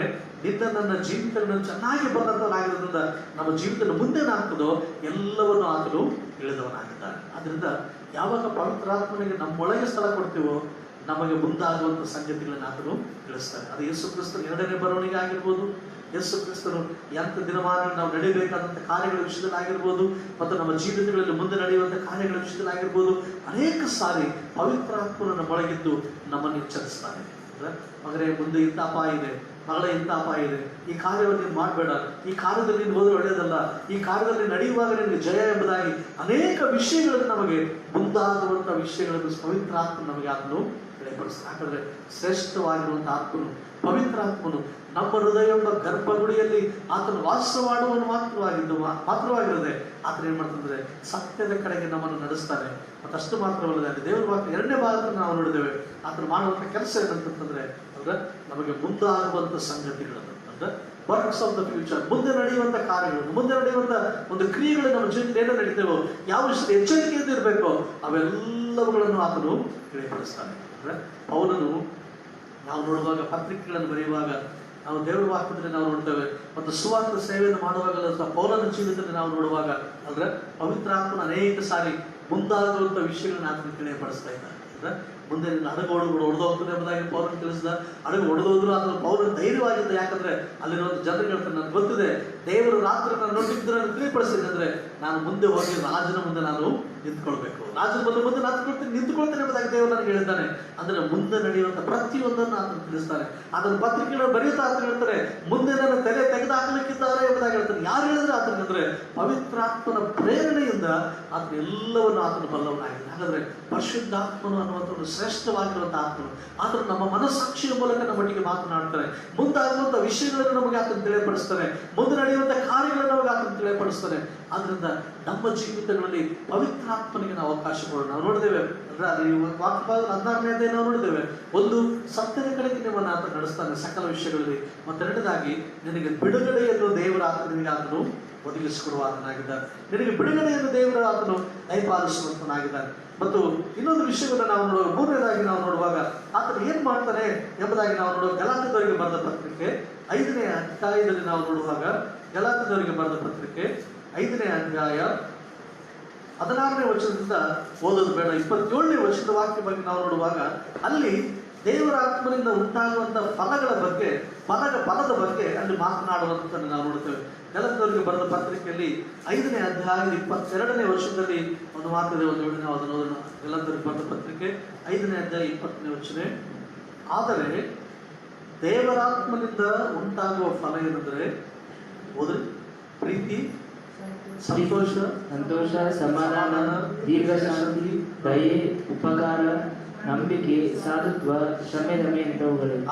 ದೇವರ ಆತ್ಮದಿಂದ ಉಂಟಾಗುವ ಫಲವೆಂದ್ರೆ ಪ್ರೀತಿ, ಸಂತೋಷ, ಸಮಾಧಾನ, ದೀರ್ಘಶಾಂತಿ, ದಯೆ, ಉಪಕಾರ, ನಂಬಿಕೆ, ಸಾಧುತ್ವ, ಶ್ರಮದಮೆ ಇಂಥವುಗಳೇ. ಇಲ್ಲಿ ನಾವು ನೋಡುವಾಗ ಪವಿತ್ರ ಆತ್ಮನು ಒಬ್ಬ ವಿಶ್ವಾಸಿಯ ಜೀವಿತದಲ್ಲಿ ಇದ್ದುಕೊಂಡು ಆತನು ಮಾಡುವಂತ ಕಾರ್ಯ ಏನಂತಂದ್ರೆ you will make your life fruitful. ಅಂದ್ರೆ ನಿನ್ನ ಜೀವಿತವನ್ನು ಫಲಭರಿತವಾಗಿರುವಂತ ಜೀವಿತವನ್ನಾಗಿ ಆತನು ಮಾಡ್ತಾನೆ. ಅಂದ್ರೆ ಫಲಭರಿತವಾಗಿರುವಂತ ಜೀವಿತವನ್ನು ಆತನು ಮಾಡ್ತಾನೆ. ಯಾಕಂದ್ರೆ ದೇವರು ನಮ್ಮನ್ನು ಆರಿಸಿಕೊಂಡಿದ್ದಾನೆ. ಎಫೆಸ ಪತ್ರಿಕೆ ಇರುತ್ತದೆ, ಜಗದುತ್ಪತ್ತಿಗಿಂತ ಮುಂಚೆ ನಿಮ್ಮನ್ನು ಆರಿಸಿಕೊಂಡಿದ್ದಾನೆ ಎಂಬುದಾಗಿ ಹೇಳ್ತಾರೆ. ನಾವು ದೇವರ ವಾಕ್ಯದಲ್ಲಿ ನಾವು ನೋಡುವಾಗ ಯೋಹಾನ ಬರೆಸುವಂತೆ 15ನೇ ಅಧ್ಯಾಯ 16 ವರ್ಷ ಹೇಳ್ತಾನೆ, ನೀವು ನನ್ನನ್ನು ಆರಿಸಿ ತೆಗೆದುಕೊಂಡಿಲ್ಲ, ನಾನು ನಿಮ್ಮನ್ನು ಆರಿಸಿ ತೆಗೆದುಕೊಂಡಿದ್ದೇನೆ ಅಂತ ಹೇಳ್ತಾನೆ. ಕಾರಣ ಏನಂದ್ರೆ 16 ವರ್ಷ ಹೇಳ್ತಾನೆ, ನೀವು ಹೊರಟು ಹೋಗಿ ಫಲ ಕೊಡಬೇಕು. You should be fruitful. ಅಂದ್ರೆ ಒಂದು ಫಲ ಕೊಡುವಂತ ಜೀವಿತ ನಮ್ಮ ಜೀವಿತವಾಗಿರ್ಬೇಕು, ಫಲಿಸುವಂತ ಜೀವಿತ ನಮ್ಮ ಜೀವಿತ ಆಗಿರ್ಬೇಕು ಎಂಬುದಾಗೆ ದೇವರು ನಮ್ಮನ್ನು ಆತನ ಆರಿಸಿಕೊಂಡಿದ್ದಾನೆ. ಆ ಫಲ ಕೊಡುವಂತ ಜೀವಿತ ನಾವು ಜೀವಿಸಬೇಕಾದ್ರೆ ಪವಿತ್ರಾತ್ಮ ನಮ್ಗೆ ಏನ್ ಮಾಡ್ತಾರೆ ಅಂದ್ರೆ ಆ ಫಲ ಕೊಡುವುದಕ್ಕೆ ಏನೆಲ್ಲ ನಮಗೆ ಬೇಕೋ ಅವೆಲ್ಲವನ್ನು ನಮಗೆ ಕೊಟ್ಟು ನಾವು ಫಲಿಸುವಂತೆ ಆತನು ಮಾಡ್ತಾನೆ. ಅಂದ್ರೆ you will make the life of a believer into a fruitful life. ಅಂದ್ರೆ ಒಂದು ಫಲಭರಿತವಾಗಿರುವಂತ, ಸಮೃದ್ಧಿಯಾಗಿರುವಂತ, ಆತ್ಮಿಕವಾಗಿರುವಂತ ಫಲಗಳನ್ನು ಕೊಡುವಂತ ಒಂದು ಜೀವಿತವನ್ನಾಗಿ ಆತನು ಮಾಡ್ತಾನೆ. ಯಾಕಂದ್ರೆ ಪವಿತ್ರಾತ್ಮನ ಕೆಲಸ ಏನಂತಂದ್ರೆ ಫಲಿಸುವಂತ ಜೀವಿತವನ್ನು ಮಾಡುವಂಥದ್ದು. ನಾವು ಒಬ್ಬನೇ ಆಗಿರುವಂಥದ್ದು, ನಾನು ಫಲಿಸದೇ ಇರುವಂಥದ್ದು, ಫಲ ಕೊಡದೇ ಇರುವಂತ ಕೊಂಬೆಯಾಗಿ ನಾನು ಇರೋದಕ್ಕೆ ಇಷ್ಟಪಡೋಣ. ಯಾಕಂದ್ರೆ ದೇವರು ವಾಕ್ಯ ಹೇಳ್ತಾನೆ, ದೇವರು ವಾಕ್ಯ ಹೇಳ್ತದೆ, ನಾನು ದ್ರಾಕ್ಷಿ ಬಳ್ಳಿ, ನೀವು ಕೊಂಬೆಗಳಾಗಿದ್ದೀರಿ. ನೀವು ಫಲಿಸಬೇಕು. ಫಲಿಸದೇ ಇದ್ರೆ ಫಲ ಕೊಡದೇ ಇರುವಂತ ಪ್ರತಿಯೊಂದು ಕೊಂಬೆಗಳನ್ನು ನಾನು ಕಳೆದು ನಾನು ಬಿಸಾಡ್ತೇನೆ. ಅಂದ್ರೆ ಅವುಗಳನ್ನ ಬೆಂಕಿಲಿ ಹಾಕ್ತೇನೆ, ಅದು ಸುಟ್ಟು ಹೋಗ್ತದೆ ಎಂಬುದಾಗಿ ಹೇಳ್ತಾನೆ. ಆದ್ರಿಂದ ನಿನ್ನ ನನ್ನ ಜೀವಿತ ಫಲ ಕೊಡದೇ ಇರುವಂತ ಜೀವಿತವಾಗಿದ್ದು, ಕಳೆದು ಹಾಕಲ್ಪಟ್ಟಂತವಾಗಿದ್ದು, ಬೆಂಕಿಯಲ್ಲಿ ಹಾಕಿ ಅದು ಸುಡಲ್ಪಡದೇ ಇರಬೇಕು ಎಂಬುದಾಗಿ ಪರಿಶುದ್ಧಾತ್ಮನ ಏನ್ ಮಾಡ್ತಂದ್ರೆ ನಮ್ಮೊಳಗಿದ್ದು ನಾವು ಫಲಿಸುವಂತೆ ಆತನು ಮಾಡ್ತಾನೆ. ಶಾರೀರಿಕ ರೀತಿಯಲ್ಲಿ ನಾವು ಜೀವಿಸುವಾಗ, ಪವಿತ್ರ ಆತ್ಮ ನಮ್ಮಲ್ಲಿ ಇಲ್ಲದೆ ಇರುವಾಗ, ದುರಾತ್ಮಗಳ ಶಕ್ತಿಗಳು ನಮ್ಮಲ್ಲಿರುವಾಗ, ಶರೀರದ ಆಲೋಚನೆ ನಮ್ಮಲ್ಲಿರುವಾಗ ನಾವು ಆಗ ಏನ್ ಫಲಿಸ್ತೀವಿ ಅಂತಂದ್ರೆ 19ನೇ ವರ್ಷದಲ್ಲಿ ನಾವು ನೋಡುವಾಗ ಅಲ್ಲಿ ಆತ ಹೇಳ್ತಾನೆ, ಶರೀರದಲ್ಲಿ ಉಂಟಾಗುವಂತ ಏನೇನು ಫಲಗಳನ್ನ ನಾವು ಫಲಿಸ್ತೀವಿ, ಪವಿತ್ರ ಆತ್ಮನಿಂದ ಏನ್ ಫಲಿಸ್ತೇವೆ ಎಂಬುದಾಗಿ 19ನೇ ವರ್ಷದಲ್ಲಿ ನಾವು ನೋಡ್ತೇವೆ. ಶರೀರ ಭಾವದ ಕರ್ಮಗಳು ಪ್ರಸಿದ್ಧವಾಗಿಯೇ ಅವೆ. ಯಾವವೆಂದರೆ ಜಾರತ್ವ, ಬಂಡುತನ, ನಾಚಿಕೆಗೇಡಿತನ, ವಿಗ್ರಹಾರಾಧನೆ, ಮಾಟ, ಹಗೆತನ, ಜಗಳ, ಹೊಟ್ಟೆಕಿಚ್ಚು, ಸಿಟ್ಟು, ಕಕ್ಷಭೇದ, ಭಿನ್ನಮತ, ಮತ್ಸರ, ಕುಡಿಕತನ, ದುಂದೌತಣ ಇಂಥವುಗಳೇ. ಅಲ್ಲಿ ನಾವು ನೋಡ್ತೇವೆ, ಶರೀರ ಭಾವದಿಂದ ಅಥವಾ ಸೈತಾನ ನಾವು ಅನುಸರಿಸಿ ನಡೆಯುವಾಗ, ನಮ್ಮ ಜೀವಿತದಲ್ಲಿ ಶರೀರಕ್ಕೆ ಅವಕಾಶ ನಾವು ಕೊಡುವಾಗ ಆ ಭಾವದಿಂದ ಹುಟ್ಟುವಂತ ಕಾರ್ಯಗಳು ಪ್ರಸಿದ್ಧವಾಗಿರುತ್ತೆ. ಅವು ಎಲ್ಲರಿಗೂ ಕಾಣಿಸ್ತವೆ. ಅಂದ್ರೆ ಅವು ಪ್ರಸಿದ್ಧವಾಗಿವೆ, ಎಲ್ಲರಿಗೂ ಕಾಣಿಸ್ತವೆ. ಜನರು ನೋಡುವಂಥದ್ದು ಮಾಡ್ತಾರೆ. ಮನುಷ್ಯನ ಜೀವಿತದಲ್ಲಿ ಅವನಿಗಿರುವಂತ ಗೌರವವನ್ನು ತೆಗೆದುಹಾಕುವಂತ ಮಾಡ್ತದೆ. ಆದ್ರೆ ಆತ್ಮನ ಫಲ ನಾವು ನೋಡುವಾಗ ಅದು ಕೆಲಸ ಯಾರಿಗೂ ಕಾಣಿಸಂಗಿಲ್ಲ, ಆದ್ರೆ ಅದು ರುಚಿಯಾಗಿರುವಂತ ಫಲವನ್ನದು ಕೊಡ್ತದೆ. ಆ ಫಲ ಫಲಿಸಬೇಕಾದ್ರೆ ಪವಿತ್ರ ಆತ್ಮನು ನಮ್ಮೊಳಗಿದ್ರೆ ಮಾತ್ರ ನಾವು ಫಲಿಸುವುದಕ್ಕೆ ನಮಗೆ ಸಾಧ್ಯ. ಪವಿತ್ರ ಆತ್ಮನ ಇಲ್ಲದಿದ್ರೆ ಆ ಫಲ ಫಲಿಸುವುದಕ್ಕೆ ನಮ್ಮಲ್ಲಿ ಎಷ್ಟು ಮಾತ್ರ ನಮ್ಮ ಜೀವಿತಗಳಲ್ಲಿ ಮಾನವ ಶರೀರದಲ್ಲಿ ಇದ್ದುಕೊಂಡು ನಾವು ಆಗೋದಕ್ಕೆ ಸಾಧ್ಯ. ಅದಕ್ಕೆ ಪವಿತ್ರ ಆತ್ಮ ನಮ್ಮ ಜೀವಿತದಲ್ಲಿ ಇದ್ದುಕೊಂಡು ಆದ್ರೆ ಏನ್ ಮಾಡ್ತಾರೆ ಅಂದ್ರೆ ಆ ಶ್ರೇಷ್ಠವಾದಂತ ಫಲಗಳನ್ನು ನಾವು ಫಲಿಸುವಂತೆ ಮಾಡ್ತಾರೆ. ಅಂದ್ರೆ ಆ ಫಲಗಳನ್ನು ನಾವು ನೋಡುವಾಗ 22ನೇ ವರ್ಷದಲ್ಲಿ ನಾವು ಓದಿದ್ದೇವೆ. ಅಂದ್ರೆ ದೇವರ ಆತ್ಮನಲ್ಲಿ ಉಂಟಾಗುವ ಫಲವೇನೆಂದರೆ ಪ್ರೀತಿ, ಸಂತೋಷ, ಅಂದ್ರೆ ಸಮಾಧಾನ, ದೀರ್ಘಶಾಂತಿ, ದಯೆ, ಉಪಕಾರ, ನಂಬಿಕೆ, ಸಾಧುತ್ವ, ಶ್ರಮದಮೆ ಇಂಥವುಗಳೇ. ಅಂದ್ರೆ ಇವು ಬಹಳವಾಗಿ ಕಾಣಿಸಂಗಿಲ್ಲ ಹೊರಗಡೆ, ಬಹಳ ಸ್ಮೂತ್ ಆಗಿರುವಂತ ವಿಷಯಗಳು ಇವು. ಅಂದ್ರೆ ಪ್ರೀತಿಸುವಂಥದ್ದಂತಂದ್ರೆ ಗದರಿಸಿ ಮಾಡುವಂಥದ್ದಲ್ಲ. ಪ್ರೀತಿ ಅಂದ್ರೆ ಬಹಳ ಸ್ಮೂತ್ ಆಗಿರುವಂಥದ್ದು. ನಂಬಿಕೆ ಅಂದ್ರೆ ನಾವು ನೋಡುವಾಗ ಸಂತೋಷ, ಸಮಾಧಾನ, ದೀರ್ಘಶಾಂತಿ ಇದು ಬಹಳ ಅಪರೂಪವಾಗಿ ನಮ್ಮ ವ್ಯಕ್ತಿ ಜೀವನ ಕಾಣಿಸ್ತವೆ. ಇವು ಯಾರಲ್ಲಿ ಕಾಣಿಸ್ತವೆ ಅಂತಂದ್ರೆ ಯಾರಲ್ಲಿ ಪವಿತ್ರಾತ್ಮನಿದ್ದು ಫಲಿಸುವಂತೆ ಆತನು ಮಾಡ್ತಾನೋ ಅವರು ಮಾತ್ರ ಈ ಫಲಗಳನ್ನು ಫಲಿಸುವುದಕ್ಕೆ ಸಾಧ್ಯ. ಹಾಗಾದ್ರೆ ಪ್ರೇರೆ ಕರ್ತನ ಸನ್ನಿಧಾನದಲ್ಲಿ ನಾವು ಆಲೋಚನೆ ಮಾಡೋಣ, ನಾನು ಎಂಥ ಫಲಗಳನ್ನು ನಾನು ಫಲಿಸ್ತಾ ಇದ್ದೇನೆ ಅಂದ್ರೆ. ಯಾಕಂದ್ರೆ ಪವಿತ್ರಾತ್ಮ ನಮ್ಮಲ್ಲಿದ್ದು ಕೆಲಸ ಮಾಡದೇ ಇದ್ರೆ ಯೆಶಾಯ ಗ್ರಂಥದಲ್ಲಿ ಹೇಳಲ್ಪಟ್ಟಂತೆ 5ನೇ ಅಧ್ಯಾಯದಲ್ಲಿ ಹೇಳಲ್ಪಟ್ಟಂತೆ ಅಂದ್ರೆ ನಾವು ವಿಷಕರವಾಗಿರುವಂತ ಕೆಲಸಕ್ಕೆ ಬಾರದಂತ ಹಣ್ಣುಗಳನ್ನು ನಾವು ಫಲಿಸೋದಕ್ಕೆ ಸಾಧ್ಯತೆ ಇದೆ. ಯಾಕಂದ್ರೆ ದೇವರ ವಾಕ್ಯ ಹೇಳ್ತದೆ, ದೇವರೇ ಇಸ್ರಾಯೇಲ್ ಅನ್ನುವಂಥ ತೋಟದಲ್ಲಿ ಒಂದು ದ್ರಾಕ್ಷ ತೋಟದಲ್ಲಿ ಹೌದು ಸ್ವಾಮಿ ಒಂದು ಅಂಜೂರದ ಗಿಡವನ್ನು ನೆಟ್ಟಿದ್ದಿ, ಅದರಲ್ಲಿ ಹಣ್ಣನ್ನು ಹುಡುಕಿಕೊಂಡು ಬಂದಾಗ ಅದರಲ್ಲಿ ವಿಷಕರವಾದಂಥ ಕೆಲಸಕ್ಕೆ ಬಾರದಂಥ ಹಣ್ಣುಗಳು ಅದರಲ್ಲಿ ಸಿಕ್ಕುವೆಂಬುದಾಗಿ 5ನೇ ಅಧ್ಯಾಯದ 5-6ನೇ ವಚನಗಳನ್ನು ನಾವು ನೋಡ್ತೇವೆ. ಏಷ್ಯಾಗ್ರಂಥದಲ್ಲಿ ಅಲ್ಲಿ ವಿಷಕರವಾಗಿರುವಂಥ ಕೆಲಸಕ್ಕೆ ಬಾರದ ಹೊಲಸಾಗಿರುವಂಥ ಹಣ್ಣುಗಳು ಅಂದ್ರೆ ಹೊಲಸು ಹಣ್ಣುಗಳು ಯಾವಂದ್ರೆ ಇದೆ. ಮೇಲೆ ನಾವು ಓದಿದ್ರೆ ಶರೀರಾನುಸಾರ 19ನೇ ವಚನ ನಾವು ಓದಿದ್ದೇವೆ. ಹೊಲಸು ಹಣ್ಣುಗಳು ಯಾವತ್ತಂದ್ರೆ ಜಾರತ್ವ, ಬಂಡತನ, ನಾಚಿಕೆಗೆಡತನ, ವಿಗ್ರಹಾರಾಧನೆ, ಮಾಟ, ಹಗೆತನ, ಜಗಳ, ಹೊಟ್ಟೆ ಕಿಚ್ಚು, ಸಿಟ್ಟು, ಕಕ್ಷಭೇದ, ಭಿನ್ನಮತ, ಮತ್ಸರ, ಇವೆಲ್ಲ ಹೊಲಸು ಹಣ್ಣುಗಳು. ಅಂದ್ರೆ ಇವು ಎಲ್ಲಿಂದ ಬರ್ತವೆ ಅಂತಂದ್ರೆ ನಾವು ಯಾವಾಗ ಪರಿಶುದ್ಧಾತ್ಮ ನಮ್ಮ ಜೀವಿತದಲ್ಲಿ ಅವಕಾಶ ಮಾಡಿಕೊಡುವುದಿಲ್ಲವೋ ಆಗ ನಮ್ಮ ಜೀವಿತಗಳಲ್ಲಿ ಈ ಹೊಲಸಾದ ಹಣ್ಣುಗಳನ್ನು ನಾವು ಬಳಸ್ತೇವೆ. ಹಾಗಾದ್ರೆ ಪ್ರೇರೆ, ದೇವರು ನಮ್ಮಿಂದ ಅಪೇಕ್ಷಿಸುವಂಥದ್ದು ಪವಿತ್ರಾತ್ಮನಿಂದ ಉಂಟಾಗುವಂತ ಆತನು ಹಣ್ಣನ್ನು ಹುಡುಕ್ತಾ ಇದ್ದಾನೆ. ಅದಕ್ಕೋಸ್ಕರ ನಾವು ಫಲಿಸುವಂತಾಗಬೇಕೆಂಬುದಾಗಿ ನಮಗೆ ನಾನು ದ್ರಾಕ್ಷ ಬಳ್ಳಿ ಆಗಿದ್ದೇನೆ, ನೀವು ಕೊಂಬೆಗಳಾಗಿದ್ದೀರಿ, ನೀವು ಫಲಿಸರೆಂಬುದಾಗಿ ಹೇಳ್ಬಿಟ್ಟು ಬಿಟ್ಟು ಬಿಡಲಿಲ್ಲ. ಆತನು ನಮಗೆ ಸಹಾಯವನ್ನು ಕಳಿಸಿಕೊಟ್ಟಿದ್ದಾನೆ. ಅಂದ್ರೆ ನಾವು ಫಲಿಸಲಿಕ್ಕೆ ಏನೆಲ್ಲ ಸಹಾಯ ಬೇಕೋ ಆ ಎಲ್ಲ ಸಹಾಯವನ್ನು ಪರಿಶುದ್ಧಾತ್ಮನು ನಮಗೆ ಆತನು ಕೊಡ್ತಾನೆ. ಅಂದ್ರೆ ಯಾವಾಗ ಆ ಸಹಾಯವನ್ನು ಪಡ್ಕೊಳ್ತೇವೋ ವಿ ವಿಲ್ ಬಿ ಫ್ರೂಟ್ಫುಲ್. ನಾವು ಫಲಿಸ್ತೇವೆ. ಏನು ಫಲಿಸ್ತೇವೆ? 22ನೇ ವಚನ, ಪ್ರೀತಿ, ಸಂತೋಷ, ಸಮಾಧಾನ, ದೀರ್ಘಶಾಂತಿ, ದಯಾಳತ್ವ, ಇವೆಲ್ಲವನ್ನು ನಾವು ಫಲಿಸೋದಕ್ಕೆ ನಮಗೆ ಸಾಧ್ಯ. ಆದ್ರಿಂದ ಕರ್ತನ ಸಂಜ್ಞಾನ ನಮ್ಮ ಜೀವಿತಗಳಲ್ಲಿ ಪವಿತ್ರಾತ್ಮನಿಗೆ ನಮ್ಮ ಜೀವಿತದ ಅವಕಾಶ ಮಾಡಿಕೊಳ್ಳೋಣ. ಆತನು ಫಲಿಸುವಂತೆ ಮಾಡ್ತಾನೆ. ಯಾಕಂದ್ರೆ ಫಲಿಸದೇ ಇದ್ದರೆ ನಿನ್ನನ್ನು ಕಡದಾಗ್ತಾನೆ ದೇವರ ಜಾಗ್ರತೆ.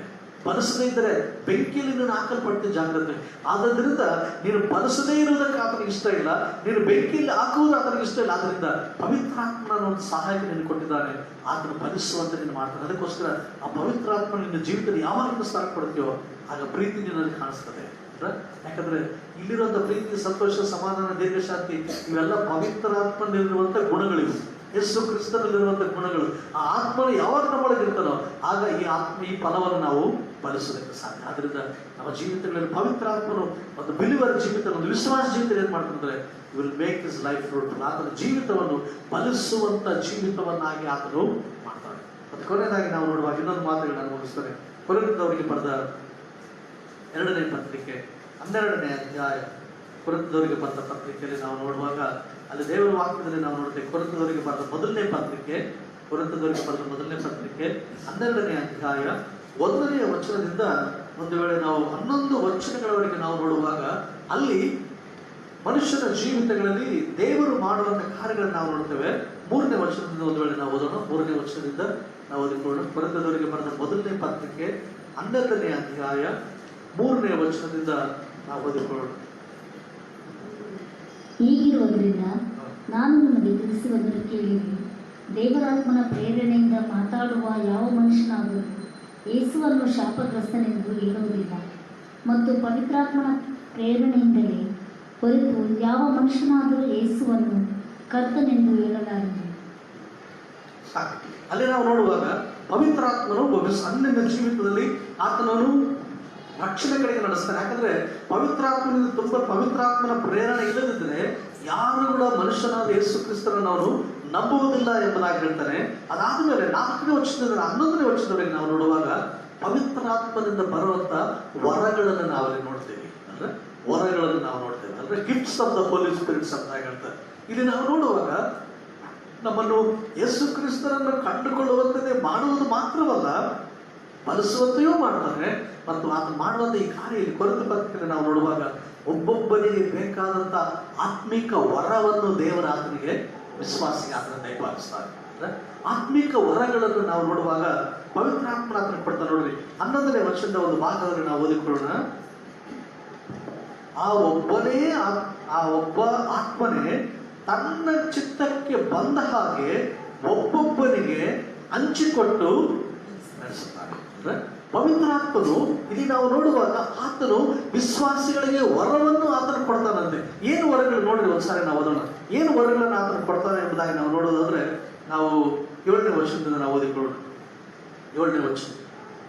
ದೇವರು ಒಬ್ಬನೇ, ಆದರೆ ಪ್ರತಿಯೊಬ್ಬನಲ್ಲಿ ತೋರಿ ಬರುವ ದೇವರಾತ್ಮನ ವರಗಳು ಸರ್ವರ ಪ್ರಯೋಜನಾರ್ಥವಾಗಿ ಕೊಡಲ್ಪಟ್ಟಿವೆ. ಒಬ್ಬನಿಗೆ ದೇವರಾತ್ಮನ ಮೂಲಕ ಜ್ಞಾನ ವಾಕ್ಯವು, ಒಬ್ಬನಿಗೆ ಆ ಆತ್ಮನಿಗೆ ಅನುಗುಣವಾಗಿ ವಿದ್ಯಾವಾಕ್ಯವು, ಒಬ್ಬನಿಗೆ ಆ ಆತ್ಮದಿಂದಲೇ ನಂಬಿಕೆಯು, ಒಬ್ಬನಿಗೆ ಆ ಆತ್ಮನಿಂದಲೇ ನಾನಾ ರೋಗಗಳನ್ನು ವಾಸಿ ಮಾಡುವ ವರವು, ಒಬ್ಬನಿಗೆ ಮಹತ್ಗಳನ್ನು ಮಾಡುವ ವರವು, ಒಬ್ಬನಿಗೆ ಪ್ರವಾದನೆಯ ವರವು, ಒಬ್ಬನಿಗೆ ಸತ್ಯಾರ್ಥಗಳನ್ನು ವಿವೇಚಿಸುವ ವರವು, ಒಬ್ಬನಿಗೆ ವಿವಿಧ ವಾಣಿಗಳನ್ನಾಡುವ ವರವು, ಒಬ್ಬನಿಗೆ ವಾಣಿಗಳ ಅರ್ಥವನ್ನು ಹೇಳುವ ವರವು ಕೊಡಲ್ಪಟ್ಟಿರುತ್ತದೆ. ಅಲ್ಲಿ ನಾವು ನೋಡುವಾಗ ಅನೇಕ ವರಗಳನ್ನು ವಿಶ್ವಾಸಿಗೆ ಆತನು ಕೊಡ್ತಾನೆ. ಒಬ್ಬನೇ ಆತ್ಮನು 4 ವರ್ಷ ಹೇಳ್ತಾನೆ, ವರಗಳಲ್ಲಿ ಬೇರೆ ಬೇರೆ ವಿಧಗಳುಂಟು, ದೇವರ ಆತ್ಮನು ಒಬ್ಬನೇ, ಆ ಸೇವೆಗಳಲ್ಲಿ ಬೇರೆ ಬೇರೆ ವಿಧಗಳುಂಟು, ಕರ್ತನು ಒಬ್ಬನೇ. ಆ ದೇವರು ತನ್ನ ಚಿತ್ತಕ್ಕನುಸಾರವಾಗಿ ಕೆಳಪಡಲ್ಪಟ್ಟ ತನ್ನ ಚಿತ್ತಕ್ಕನುಸಾರವಾಗಿ ಯಾವ ವ್ಯಕ್ತಿಗೆ ಯಾವ ವರವನ್ನು ಕೊಡಬೇಕೋ ಆ ವರವನ್ನು ಕೊಟ್ಟು ಆತನ ಸೇವೆಯಲ್ಲಿ ಉಪಯೋಗಿಸ್ತಾನೆ. ಅಲ್ಲಿ ನಾವು ನೋಡುವಾಗ ಒಬ್ಬೊಬ್ಬನಿಗೆ ಒಂದೊಂದು ತರವಾದ ವರಗಳು, ಅನೇಕ ವರಗಳು. ಒಬ್ಬರಿಗೆ ಜ್ಞಾನವಾಕ್ಯದ ವರ, ವಿದ್ಯಾವಾಕ್ಯದ ವರ, ಅಂದ್ರೆ ನಂಬಿಕೆ ಅನ್ನುವಂಥವರ, ರೋಗಿಗಳನ್ನು ವಾಸ ಮಾಡುವಂಥವರ, ಮಹತ್ಕಾರ್ಯಗಳನ್ನು ಮಾಡುವಂಥವರ, ಪ್ರವಾದನೆಗಳನ್ನು ಹೇಳುವಂಥವರ, ಅಂದ್ರೆ ಸತ್ಯ ಅಸತ್ಯಗಳನ್ನು ವಿವೇಚಿಸುವಂಥವರ, ವಾಣಿಗಳನ್ನು ಟಕ್ಸ್ಗಳನ್ನು ಮಾತನಾಡುವಂಥವರ, ಇನ್ನೊಬ್ಬರಿಗೆ ವಾಣಿಗಳ ಅರ್ಥವನ್ನು ಹೇಳುವಂಥ ವರ. ಅಂದ್ರೆ ಇಲ್ಲಿ ನಾವು ನೋಡುವಾಗ ಅನೇಕ ತರವಾದಂಥ ವರಗಳಿವೆ.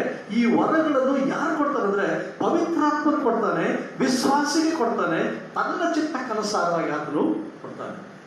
ಇದನ್ನು ವಿಪರ್ಯಾಸ ಏನಂತಂದ್ರೆ, ಅನೇಕ ಕಡೆಗಳಲ್ಲಿ ನಾವು ಟಿವಿಗಳಲ್ಲಿ ನಾವು ನೋಡುವಾಗ, ಅನೇಕ ಬೋಧನೆಗಳನ್ನು ನಾವು ನೋಡುವಾಗ, ಅನೇಕ ಸುಳ್ಳು ಬೋಧಕರು ಬಂದು ಅವ್ರು ಹೇಳುವಂಥದ್ದು ಏನಂತಂದ್ರೆ, ನನ್ನ ಹತ್ರ ಬಂದು ಪ್ರಾರ್ಥನೆ ಮಾಡಿಸ್ಕೊಂಡ್ರೆ ಇಂಥ ವರವನ್ನು ನಾನು ನಿನಗೆ ಕೊಡ್ತೀನಿ, ಅಂದ್ರೆ ಅಂಥ ವರವನ್ನು ನಾನು ಕೊಡ್ತೀನಿ, ನಾನು ಕೈ ಇಟ್ಟು ಪ್ರಾರ್ಥನೆ ಮಾಡಿದ್ರೆ ನಿಮ್ಗೆ ಟಂಗ್ಸ್ ಬರ್ತವೆ, ನಾನು ಕೈ ಇಟ್ಟು ಪ್ರಾರ್ಥನೆ ಮಾಡಿದ್ರೆ ನಿಮ್ಗೆ ಸ್ವಸ್ಥತ ವರ ಬರ್ತದೆ, ನಾನು ಕೈ ಇಟ್ಟು ಪ್ರಾರ್ಥನೆ ಮಾಡಿದ್ರೆ ನೀವು ಪ್ರವಾದನ ವರಗಳನ್ನು ಹೊಂದಿಕೊಳ್ತೀರಿ.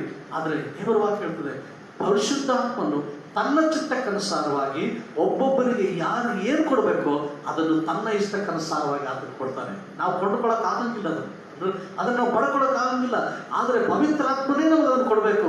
ಆದ್ರಿಂದ ನಮ್ಮ ನಂಬಿಕೆಗೆ ಅನುಸಾರವಾಗಿ ನಾವು ಒಂದು ವೇಳೆ ಸೇವಕನಾಗಿ ಸೇವೆಯಲ್ಲಿ ನಾವಿರುವಾಗ, ವಿಶ್ವಾಸಿಯಾಗಿ ನಾವು ನಮ್ಮ ಮನೆಯಲ್ಲಿರುವಾಗ, ನಮ್ಮ ಜೀವಿತಗಳಲ್ಲಿ ನಮ್ಮ ಆತ್ಮಿಕ ಅಭಿವೃದ್ಧಿಗಾಗಿ ಈ ಲೋಕದಲ್ಲಿ ಸಾಕ್ಷಿಯಾಗಿ ಜೀವಿಸಲಿಕ್ಕೆ ಯಾವ ವರವು ನಮಗೆ ಬೇಕೋ ಅದನ್ನು ದೇವರು ನಮಗೆ ಆತನು ಕೊಡ್ತಾನೆ. ಅಂದ್ರೆ ಸ್ವಸ್ಥಪಡಿಸುವಂತ ವರಕ್ಕಿಂತ ಸಹ ದೊಡ್ಡ ದೊಡ್ಡ ಸೇವಕರಿಗೆ ಇರ್ಲಿಕ್ಕಿಲ್ಲ. ಅದರೊಂದು ಸಣ್ಣ ವಿಶ್ವಾಸ ಪ್ರಾರ್ಥನೆ ಮಾಡಿದ್ರೆ ದೇವಗಳು ಬಿಟ್ಟು ಹೋಗ್ತಾರೆ. ಯಾಕಂದ್ರೆ ದೇವರು ಅವರಿಗೆ ಕೊಟ್ಟಂತ ವರ ಅದು. ಅಂದ್ರೆ ಕೆಲವು ಸಾರಿ ನಾವು ನೋಡುವಾಗ ಕೆಲವು ದೊಡ್ಡ ದೊಡ್ಡ ಸೇವಕರು ಪ್ರಸಂಗ ಮಾಡೋಕೆ ದೊಡ್ಡ ಪ್ರಸಂಗ ಮಾಡೋದಕ್ಕಾಗಂಗಿಲ್ಲ, ಸ್ವಲ್ಪ ಏನು ಮಾಡ್ತಾರೆ. ಆದ್ರೆ ಹಳ್ಳಿಯಲ್ಲಿರುವ ಎಲ್ಲೊಬ್ಬ ಸೇವಕರು ಬಹಳ ಚೆನ್ನಾಗಿ ಅರ್ಥವಾಗೋದ ರೀತಿಯಲ್ಲಿ ಮಾತನಾಡ್ತಾರೆ. ಯಾಕಂದ್ರೆ ಅದು ದೇವರು ಅವರಿಗೆ ಕೊಟ್ಟಂತ ವರ. ಹಾಗಾದ್ರೆ ಪ್ರಿಯರೇ, ವರಗಳು ಅದು ದೇವರಿಂದ ಕೊಡಲ್ಪಟ್ಟ. ಹಾಗಾದ್ರೆ ಪರಿಶುದ್ಧಾತ್ಮನು ವಿಶ್ವಾಸಿಯ ಜೀವಿತದಲ್ಲಿ ಏನ್ ಮಾಡ್ತಾನೆ ಅಂದ್ರೆ, ತನ್ನ ವರಗಳಿಂದ ದೇವರ ಆತ್ಮನು ವರಗಳನ್ನು ತುಂಬಿಸ್ತಾನೆ. ಆ ವರಗಳನ್ನು ಉಪಯೋಗಿಸಿ ನಾವು ಸೇವೆ ಮಾಡುವಂತೆ ಆತನು ಮಾಡ್ತಾನೆ. ಹಾಗಾದ್ರೆ ಪ್ರಿಯರೇ, ಕರ್ತನ ಸನ್ನಿಧಾನದಲ್ಲಿ ನಾವಿರುವಾಗ ನಮ್ಮ ಜೀವಿತದಲ್ಲಿ ನಾವು ಖಾಲಿಯಾಗಿರುವುದಕ್ಕೆ ನಮ್ಮನ್ನು ಪರಿಶುದ್ಧಾತ್ಮನ ಬಿಡಂಗಿಲ್ಲ. He will fill us with his gifts. ಅಂದ್ರೆ ಆತನು ತನ್ನ ಒಂದು ವರಗಳಿಂದ, ತನ್ನ ಒಂದು ಆತ್ಮನಿಂದ ನಮ್ಮನ್ನು ತುಂಬಿಸುವುದು ಮಾತ್ರವಲ್ಲದೆ ಆ ಗಿಫ್ಟ್ಸ್ಗಳಿಂದ ನಮ್ಮನ್ನು ತುಂಬಿಸ್ತಾನೆ. ಕೆಲವು ಸಾರಿ ನಂಬಿಕೆಯಲ್ಲಿ ನಾವು ದೃಢವಾಗಿರ್ತೇವೆ, ಕೆಲವು ಸಾರಿ ನಾವು ಮಾತನಾಡಿದಾಗ ದೆವ್ವಗಳು ಬಿಟ್ಟು ಹೋಗ್ತವೆ, ವಾಕ್ಯಗಳನ್ನು ಹಂಚುವಾಗ ಜನರಿಗೆ ಆಶೀರ್ವಾದ ಆಗ್ತದೆ. ಕೆಲವರು ಪ್ರವಾದನೆಗಳನ್ನು ಹೇಳ್ತಾರೆ, ಕೆಲವು ಟಂಗ್ಸ್ಗಳನ್ನು ಮಾತನಾಡ್ತಾರೆ, ಕೆಲವು ಟಂಗ್ಸ್ಗಳ ಅರ್ಥವನ್ನು ತಿಳಿಸ್ತಾರೆ, ಮಹತ್ ಕಾರ್ಯಗಳನ್ನು ಮಾಡ್ತಾರೆ. ಒಬ್ಬೊಬ್ಬನಿಗೆ ದೇವರು ತನ್ನ ಚಿತ್ತಕ್ಕನುಸಾರವಾಗಿ ಆತನು ಕೊಡ್ತಾನೆ. ಹಾಗಾದ್ರೆ ಪ್ರಿಯರೇ, ಪವಿತ್ರ ಆತ್ಮನು ಶ್ರೇಷ್ಠವಾದಂಥ ಕಾರ್ಯ ನಮ್ಮ ಜೀವಿತದಲ್ಲಿ ಮಾಡ್ತಾರೆ. ನಾವು ಬಲಿಸುತ್ತಾ ಇರುವುದು ಮಾತ್ರ ಅಲ್ಲ, ಈ ಲೋಕದಲ್ಲಿ ನಾವಿರುವಾಗ ತನ್ನ ವರಗಳನ್ನು ನಮಗೆ ಕೊಟ್ಟು ನಮ್ಮನ್ನು ಸಾಕ್ಷಿಯಾಗಿ ಈ ಲೋಕದಲ್ಲಿ ನಮ್ಮನ್ನು ಉಪಯೋಗಿಸ್ತಾನೆ. ಹಾಗಾದ್ರೆ ಕರ್ತನ ಸನ್ನಿಧಾನದಲ್ಲಿ ಬೆಳಗಿನ ಸಮಯದಲ್ಲಿ ಪವಿತ್ರಾತ್ಮನ ಬಗ್ಗೆ ನಮಗಿರುವಂಥ ಬೇರೆ ತಪ್ಪಾದ ಅಭಿಪ್ರಾಯಗಳನ್ನೆಲ್ಲವನ್ನು ಬಿಟ್ಟು ನಮ್ಮ ಜೀವಿತದಲ್ಲಿ ಪವಿತ್ರ ಆತ್ಮನಿಗೆ ಅವಕಾಶ ಮಾಡಿಕೊಂಡು, ಯಾಕಂದ್ರೆ ನಾವು ಕರ್ತನನ್ನು ನಂಬಿದ್ದೇವೆ, ದೇವರ ವಾಕ್ಯದಲ್ಲಿ ನಿಂತಿದ್ದೇವೆ, ಮುಂದೆ ಸಾಗ್ತಾ ಇದ್ದೇವೆ. ಪವಿತ್ರ ಆತ್ಮನ ನಡೆಸಲಿಕ್ಕೆ ಇಲ್ಲದಿದ್ರೆ ಇದು ಎಷ್ಟು ಮಾತ್ರ ಸಾಧ್ಯ ಇಲ್ಲ. ಅಂದ್ರೆ ಇದು ಯಾವುದು ಮತ್ತೆ ನಾನು ಹೇಳ್ತೀನಿ, ಇದು ಯಾವುದೋ ಒಂದು ಪೆಟ್ಟುಕೊಟ್ಟು ಸಭೆಗೋ, ಯಾವುದೋ ಒಂದು ಸಂಸ್ಥೆಗೋ, ಯಾವುದೊಂದು ಜನಾಂಗಕ್ಕೋ, ಯಾವುದೊಂದು ಗುಂಪಿಗೆ ಸಂಬಂಧಪಟ್ಟವಲ್ಲ. ಪರಿಶುದ್ಧಾತ್ಮನು ಪ್ರತಿಯೊಂದು ವಿಶ್ವಾಸಿಗೆ ದೇವರ ಆತ್ಮನು ಕೊಟ್ಟಿದ್ದಾನೆ. ಒಂದು, ಅವನು ಕರ್ತನನ್ನು ತಿಳ್ಕೊಳ್ಳುವಂತೆ ಮಾಡ್ತಾನೆ.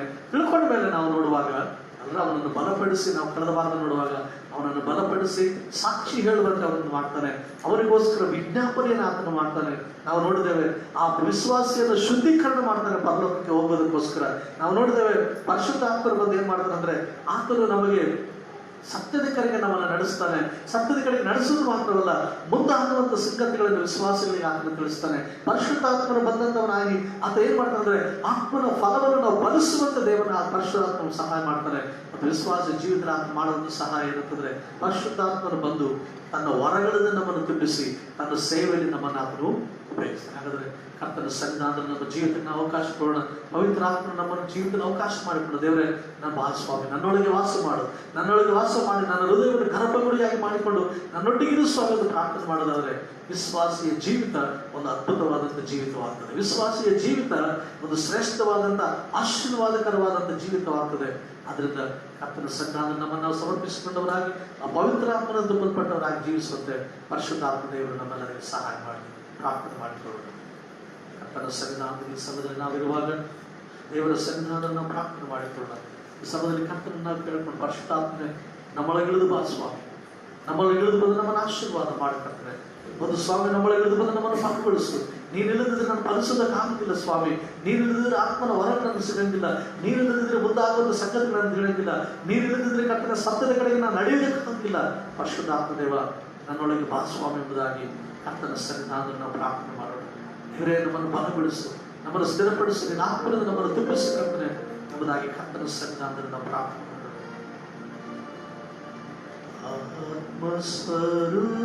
ಆತ್ಮಸ್ವರೂಪನೇ ಪ್ರಿಯ ಆತ್ಮಸ್ವರೂಪನೇ,